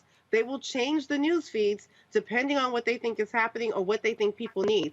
At one point, the news feeds were just about sending news out, and then it was, we're going to just allow people who are connecting to. That's why some people don't even see their own friends anymore, because they're suggesting different sets of content to them, and people are saying, "Well, I'm not seeing my other friend so and so as much as I used to," and I hit all the buttons that says this person should be priority in my feed, and they're no longer there. But that's because Facebook has changed the algorithms around. I agree, and you're right about it exacerbates it, right? So what do you do about it then? From your perspective or your organization's perspective, what do you do about it? Because if you tell me you want the government to regulate it, okay, now that gets complicated. Well, so here's the question, Shireen. The question is here, Shireen, is do you believe that Facebook is now a utility? Right. Well, we can go into like, see, that gets in the Section 230 argument. But yeah, like this is here we go. That is a very tricky question, right? Because that's a key piece to that. But that goes into another question, right? If people are getting elected through Facebook and that's being used in that way, I do think we need to think about what content is there and how that content is being manipulated. Well, because but tell me, Scott, hold on. I got to pull in Robert. But okay, hold on. I'm gonna come back around. Shireen, please finish. I'm gonna go to Robert. Go. Yeah. But let me just be clear. There are ways that regulations can hold them accountable for the content that's on there. They are making decisions about the algorithms. They actually have an algorithm right now that can pull down hate speech. They're choosing not to deploy that algorithm because one political party will be pulled down more than the other. So they should be held accountable for making that decision. There are different aspects of this that we can have conversations about, but I understand how tricky we can go down this line about a utility. But I do think that there's conversations that we need to be having that we're not having presently. Robert. Well, piggybacking a little bit off of, or tangentially piggybacking on what Scott asked, what do you think the role is of parents in this? Because it's primarily, I think, the study affecting young people, and particularly young women who are the #1 consumers of social media. But you know, parents now, they create Instagram accounts for their children as infants that are 10 and 15 years old. What role do parents have in making sure they regulate the amount of screen time, they regulate the amount of online activity that children, their young people are doing, knowing that they're being negatively affected by the unrealistic body images that are being put out there, the type of beef and drama that's being put out there, and how can we talk to parents more so about making sure they're providing the real world alternative to the digital experience? Yeah, I mean, I'm not saying that there's no accountability there, but let's just be clear. If there is actual manipulation, just the same way that we would handle the way in which Instagram could be used to deploy sexual predator, content for young children, right? We have laws against that, so we need to make sure that we don't discount that part of this conversation, even as we talk about parents, right? There are things that we can take responsibility of. But the other piece that you're speaking to in terms of parents being able to deal with screen time at home, very easy. But if you saw that documentary, when they go to school, that control is different. And so you're trying to ask parents to be somewhere present with their children and their phones 24/7. And that social dilemma, a parent actually took the phones away and locked it in a case. And one child actually broke the case. So we do have issues that we still need to deal with in terms of the way in which the expectations are, but also in terms of even if parents, unless they're not giving their children phones at all, which is a whole different other conversation to be had, you're going to disconnect your children, period, from the internet, then we're having a problem about a discussion about utilities, because most of what they have to do with school, work, and their future, and even their possibilities of careers that they may take, not having access is going to take on a whole different aspect. So we can't go down that route because that's not possible. But I do think that having more conversations for children to speak to parents, but also providing more resources to children and young adults about where to go when they're feeling the way they're feeling if they can't go to their parents. Because some children can't go to their parents because some of the abuse that they're dealing with also comes from home. Scott, one final question. Go. Okay, so but you have an advocacy group. So tell me, if government has a role in regulating Facebook and social media, then tell me the top 3 things you'd like to see the government do to bring Facebook and other social media entities under control. I mentioned a couple, but the very, very top one is to have the FTC hold them accountable for these algorithms. Especially the ones that they know that there's data. Like they keep saying they don't want to put out their data because of privacy issues. But again, they stopped other external researchers from doing that. So one of the things I would suggest, one, is for them to hold them accountable for what the content and the problems that are happening on the platforms. 2, allow third party to have access to the data, not with any privacy violations, because that's not what anyone's saying, to be able to detail what's actually happening, to come up with solutions that maybe external entities can come up with solutions to help them address this. What is clear is that Facebook cannot fix this problem themselves, because every time they go to hearings, they walk away and repeat the pattern. So those are my top 3. It's not cannot fix it. They will not. They don't want It's All not right. that they can't do it. They're just not being held accountable to do it. Got it. All right, Shereen Mitchell, we appreciate it. You guys do lots of data research. Where can people get more information? Yeah, go to our website, stoponlineviolence.com, and please check out our latest research on the CRT, which actually shows how much of conservative spread on them that Facebook lets happen in comparison to other media. So when you hear this conservative bias, is actually not true. Regarding critical race theory. Yes. Cool. All right. Appreciate it. Thanks a lot. Thank you. Folks, California, Governor Gavin Newsom will keep his job after blowing away his Republican challengers in last night's recall election. During his speech, Newsom thanked his loyal supporters and blasted Donald Trump for his accusations of voter fraud. And I think about just in the last, few days, and the former president put out saying this election was rigged. Democracy is not a football. You don't throw it around. It's more like a, antique vase. You could drop it and smash it in a million different pieces. And that's what we're capable of doing if we don't stand up to meet the moment and push back. I said this many, many times on the campaign trail. We may have defeated Trump, but Trumpism is not dead in this country. The big lie, January 6th insurrection, all the voting suppression efforts that are happening all across this country, what's happening, the assault on fundamental rights, constitutionally protected rights of women and girls. It's a remarkable moment in our nation's history. Of course, he racked up more than 5 million votes. People who said no. It was boosted by healthy turnout among an overwhelmingly Democratic electorate. Of course, he bested the likes of Larry Elder, that fake brother, as well as Caitlyn Jenner, who got 1%. So can we just go ahead and agree we don't need to hear a word from Caitlyn Jenner about a damn thing when all you got was 1%? And also Larry Elder, yeah, you know what? We can trade him for anybody at any day. Yeah, the fact that we're even discussing Larry Elder as a serious person that would serve it's really, really scary. It is an indictment of the modern Republican Party that they would present him with a straight face in any election, much less the governorship of California. Incredible. And thank God he was crushed, because if he got even close, then you've got to deal with him again, and probably will have to deal with him again anyway, but he'll probably get crushed again. But Larry Elder is a joke. He's an absolute joke. I don't know why Republicans think it's cute running these types of people. Herschel Walker, what are you doing?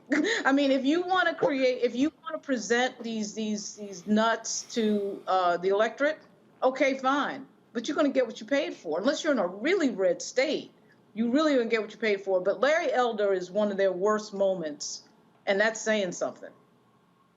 Well, I think also it's part of a strategy that the GOP is employing right now, just circling back around to what we were talking about earlier about black voter turnout. The GOP for the last several years has been making inroads and attempting to make inroads with black male voters to separate them from the black female voter. Remember, back in 2020, Donald Trump got 19% of the black male vote. So that's why you're seeing Larry Elders in California, Tim Scott in South Carolina. Right here in Georgia, we got Herschel Walker, Kelvin King running for Senate, Vernon Jones running for governor. And so right now they're running, joke candidates. They're running Vernon Jones or Herschel Walker or Larry Elders. But I think the Democratic Party needs to look out for 2022, 2024, going forward, when they start having actual serious candidates, people who you can't simply just laugh off, people who have actual records and resumes and aren't these insane caricatures of what a black conservative is.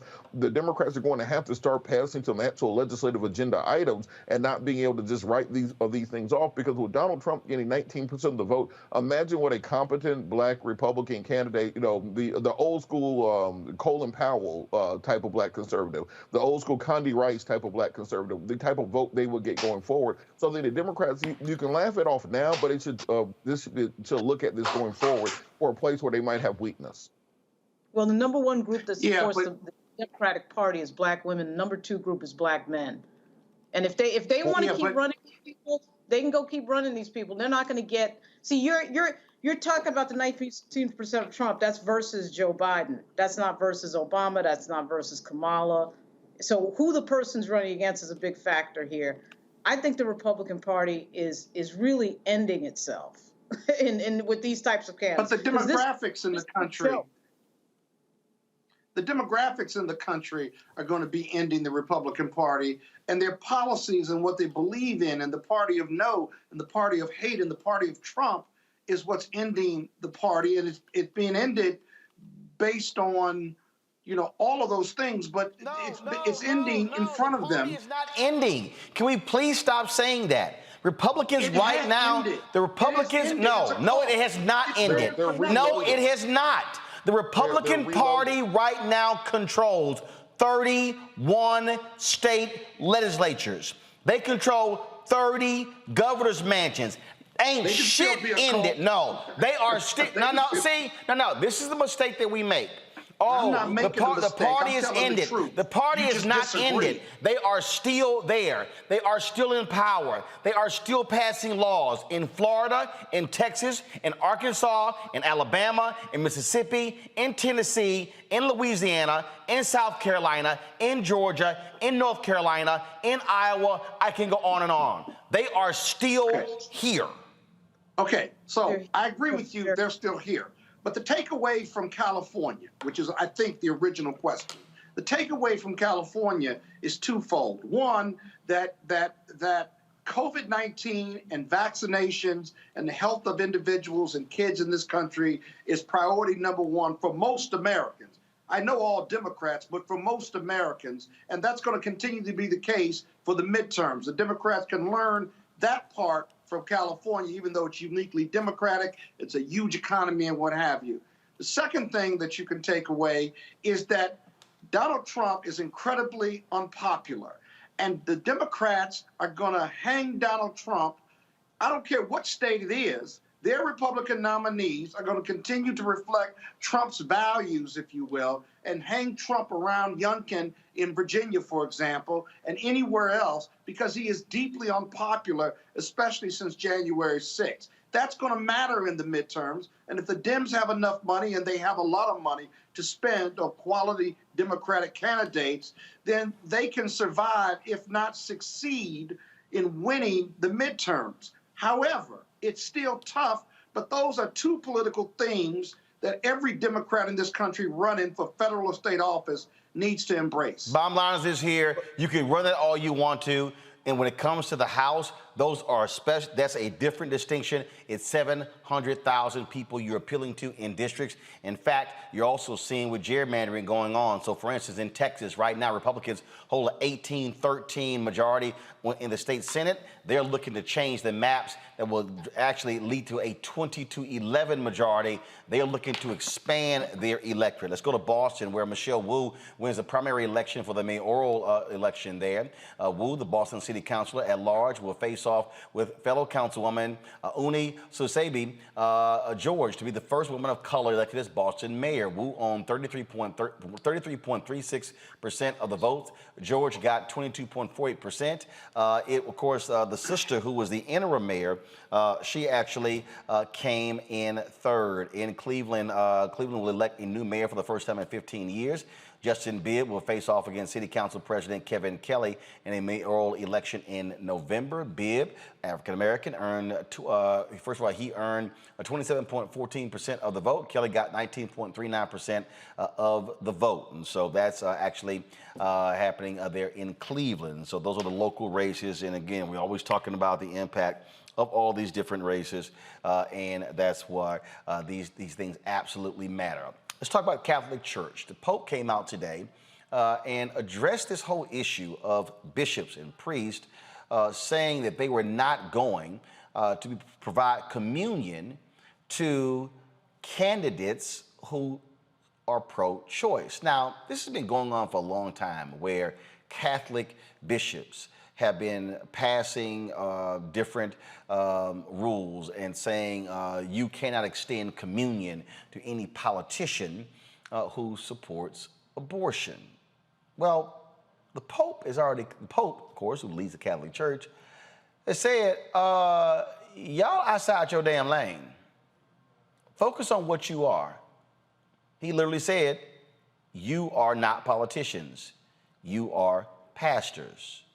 Stop being involved in politics. I'll read the quote in a second, but the reason I find this to be interesting, the position of Pope Francis, is because have y'all heard the Catholic Church is just as opposed to the death penalty as they are to abortion. Y'all notice you never seen these bishops announce that they are going to come out and stop giving communion to any politician who supports the death penalty. You notice that? Huh. Yeah, that's actually happened. The leader of the Catholic Church actually says that religious leaders should remain outside of politics and act with compassion. Quote, communion is not a prize for the perfect. Communion is a gift, the presence of Jesus and his church. A pastor knows what to do at any moment, but if he leaves the pastoral process of the church, he immediately becomes a politician. See, the thing here, Lauren, that again jumps out at me, you don't hear these conservative American Catholic bishops saying jack about Republicans and some Democrats who still support the death penalty. It's amazing how they only want to talk about the issue of abortion. Yeah, well, there's two reasons for that. One is the patriarchy of the Catholic Church and this idea that men can somehow be in control of women's bodies and women's decisions. You know, and the other reason is just straight sort of a lack of recognition for other people's views when they are on the left. I mean, it doesn't surprise me. It's sort of the same hypocrisy we see from so-called Republican libertarians around all sorts of issues, like, say, police brutality, which they never speak out on. If that's not too much government, I don't know what is. But this isn't really surprising. I mean, the Catholic Church is a patriarchal, which most religions are, very deeply patriarchal. So they're focused on women. They're focused on what women are doing. They're focused on controlling the decisions of women that they know nothing about. And so there's nothing surprising there. Well, and what really jumps out at me, Robert, again, is the hypocrisy. And guess what? The folks in mainstream media, they never say a damn thing. They never say a word about it. And I'm going, if you're going to discuss that issue in the Catholic bishops, then challenge them on the death penalty. And why are they not as vocal in calling out Republicans and some Democrats who still support it? Well, you can take it even beyond the death penalty. You know, if you're going to use biblical teachings to determine what politicians you're going to give a communion to, what about people who oppose universal health care? How can you be against Medicaid for all and still get communion if that's the case? Or cuts to the poor. Yeah, I was going to say social programs, caring for the poor, the money changers. How are you giving those people communion? The people who are anti-vaxxers right now, causing old people to die. How can you give them communion? This is why the church has to not meddle in, and this is why you're seeing so many young people leave religion across the board because of the hypocrisy that is involved. And you teach one thing in the book, and then you have the exact opposite when it comes to your public policy and your public statements. It's funny how we grew up. You know, I grew up in the South, so grew up with Jerry Falwell, the Moral Majority, the Crystal Cathedral, the Christian Coalition, all that stuff in the 80s. And then when you get Donald Trump and his porn star wife up in the White House, they are in there shaking hands, smiling, and acting like nothing ever happened with Donald Trump, who got 5 kids by 3 different baby mamas. So it's all complete hypocrisy, and this is why so many people pay no attention to it. Well, you don't have to limit that to the Catholics. I mean, you can look at every religion and say the same thing. I mean, I agree with you all about the hypocrisy of the church, but the church, the Catholic Church, has its own dirty laundry that it doesn't want to talk about either. And what these orders come down from the Pope, you know, they're unenforceable compared to the human condition. I mean, the priest, they can't marry, they can't have children, and they have a history of wait, hold on, no. You just said the orders for the Pope are unenforceable. That is not true. Well, they're unenforceable compared to the human condition. No, Scott. No, you said the church is against abortion. No, Scott. And people get abortions every day. Scott, you said unenforceable. I was born and raised Catholic. The meeting to found. I was too. No. But the meeting to. So here's the deal: the Pope can issue an edict that is followed by all priests and bishops. So he can issue edicts that are enforceable within the Catholic Church. Roland, I'm talking about the Catholic members. Okay, let me clarify. Right, thank you. But you have to specify for that very reason. Okay. But you can't say that a Pope can say something that's not enforceable. It's unenforceable. It's not true. Go. Well, it's enforceable with the patriarchy, but it's certainly not enforceable with Catholic members. It's enforceable with people who are under the authority of the Pope. Go. Fair enough. But Catholic members violate those edicts, notwithstanding they're in church every week. But the Baptists and the Lutherans and all Christians, quite frankly, have various edicts and orders that they're supposed to follow and what they're supposed to believe in. And as a practical matter, in the daily life of human beings all around this world, they simply cannot follow them. And so it's important to have that leadership. We have to believe in something, and that's called our religion. But at the same time, they also teach that we're all sinners, if you will. And so we have this sinful life that we ask for forgiveness and we have to take contrition for and what have you. And so it's a highly imperfect organization, including with its followers, because it's tough to live by those edicts if you're a member or a Christian. And so, okay, what do you do? There aren't religious leaders in the Baptist church talking about, I'm not going to serve you if you don't do X, Y, and Z. I mean, Catholics in particular tend to do that. There are Baptist churches that won't serve homosexuals, for example, or preach against homosexuality in the Baptist church. Let's not get holier than thou with the Baptists or the other Christians just because the Catholics are the largest and the richest religious organization in the world. I mean, really. So they all preach against homosexuality, right? Are they not going to serve communion? Because Baptists serve communion once a month. Are they not going to do that? Or the AMEs serve communion? Are they not going to serve if you're homosexual or a transvestite? Okay, first of all, again, what you're dealing with here. First of all, to understand what is happening here, these are bishops who are making political statements. That's what they are, and many of these bishops are very conservative bishops, and so that's what they're appealing to. And so what the Pope is saying is, get out of the political business. Focus on being a pastor. And I'm trying to make a point. I'm simply saying they love to speak on abortion, but you never hear them talking about the issue of the death penalty. All right, folks, I got to end the show with this here. So I saw this story, and apparently a lot of people were really pissed off when they saw this video. And I got a few thoughts about it. Roll it.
There's some women in that lab.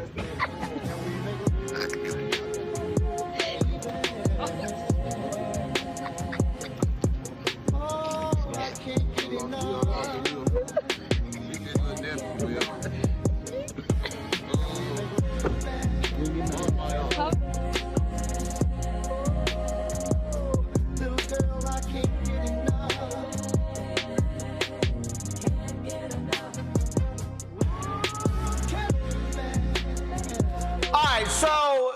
here's the deal. So the people who they saw this video, they were commenting. They were like, "Oh my God, this is embarrassing. How dare he? He's coming down the aisle. He's smoking a cigar. He's drinking." Okay, first of all, if y'all saw the video, they were not in the church.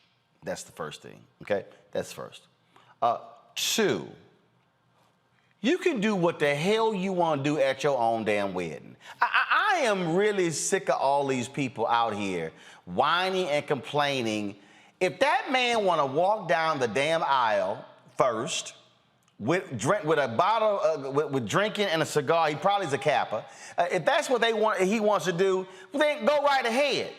See, I don't understand all these people out here. First of all, y'all gotta understand something. My grandmother had a catering business. I worked with a catering business since I was 70 years old. I stopped when I was 30. I've catered numerous weddings, okay? Numerous, hundreds of weddings. And I don't understand people who have this whole idea of you can do what you wanna do. My first marriage, I actually walked down the aisle with my parents. This woman was like, "How dare you?" I said, "First of all, your ass didn't write no check. You didn't write one check. So I don't give a shit what you think." I said, "Oh, by the way, your ass wasn't invited to the wedding anyway. So I obviously don't give a damn what you," she was a coworker. I said, don't give a damn. I said, "Thirdly, you ain't even got a man. But you want to weigh in on my damn wedding." Here we go. On my damn wedding. But here's the deal. I don't care. I've seen other weddings where they've come down the aisle dancing and grooving. It's a cultural thing. So who cares? That man can do what the hell he wants to do on his wedding day, and the woman he married can do what the hell she want to do on the wedding day. So I just don't get all these folks with these silly ass wedding rules, Lauren. It's like, well, no, you can't. Look, we've seen them all. I can't even tell y'all. Like, that was a rule. And again, we cater it. No one can walk on the aisle runner except the bride. I was like, that's bullshit. She the only one can walk on the aisle runner? And then it was like, we would do these weddings, and the center table, the bride's table, was always like the most decorated, the nicest linen. The groom table was like, his cake was on some side shit with the punch bowl. It was like damn near in the corner. And so it just cracks me up how people have these Scott, put the damn phone down.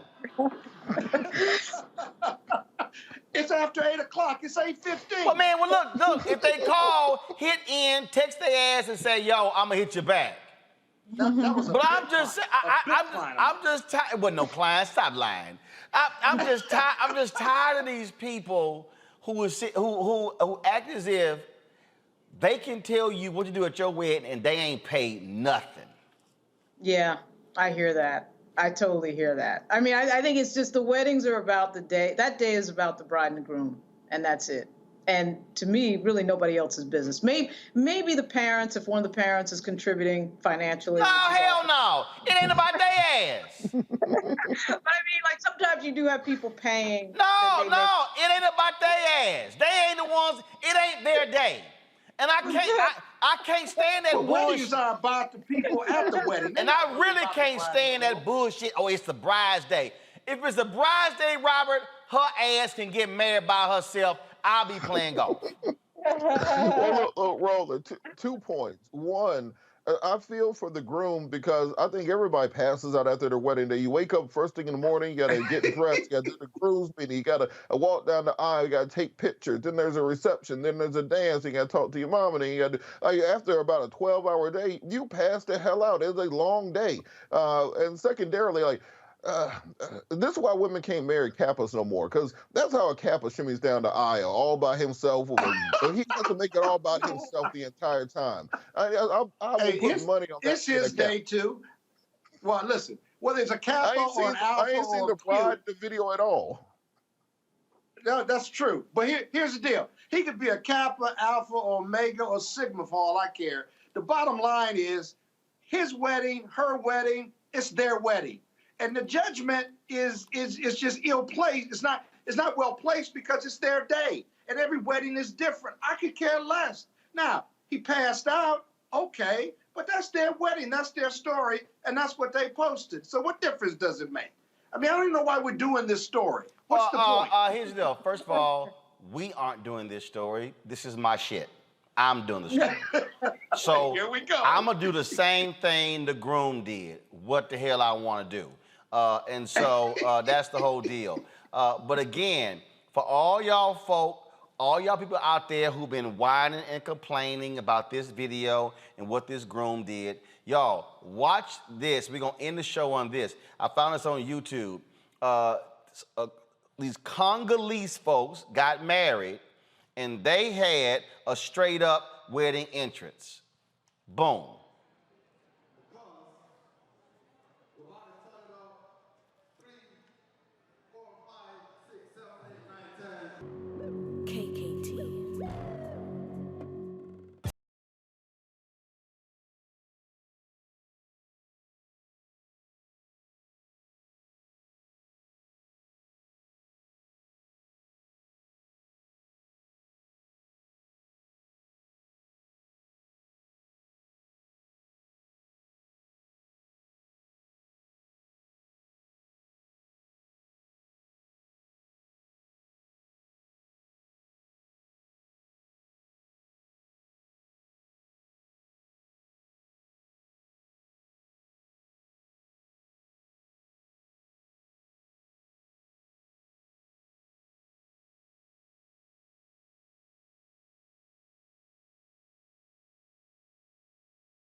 See, that's what I'm saying. If you're gonna do a wedding entrance, do a wedding entrance.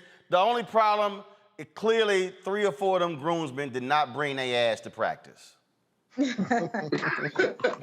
the bridesmaids came to practice, but 3 or 4 of them dudes did not come to practice. And so I'm just saying. Yeah, they were probably alphas. I'm just now, you know damn well that Yeah. they were Kappas. They were alphas. They look just like Kappas. But the real deal here, I just need people to understand, black people, we do stuff different. We do stuff different. So this whole idea of what is a traditional wedding, damn that. That's like when I do the commencements at HBCUs, I'm like, can y'all stop playing that boring ass pomp and circumstance? I'm like, it's a HBCU graduation. Can we be black, please? Please. Well, there's a lot of tradition in Morehouse. We don't play all that funky music. That's we the got problem. about 150 years. Y'all got a bunch of Benjamin Mays would turn over in his grave. Well, guess what? Guess what? He ain't here.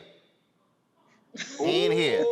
No, you're not. So How guess what? dare you. If you want to change the graduation, change it. But see, y'all bougie. So don't even try to front. Y'all bougie. So that's the whole deal. Guess what? You can change it. That's why when I get a commencement speech, yeah, we turn up because that's what we gonna do. All right, y'all, we gotta go. Robert, I appreciate it. Lauren, glad to have you on here. You've been battling breast cancer, and so we're glad to have you here. God bless you, sweetie. We love you.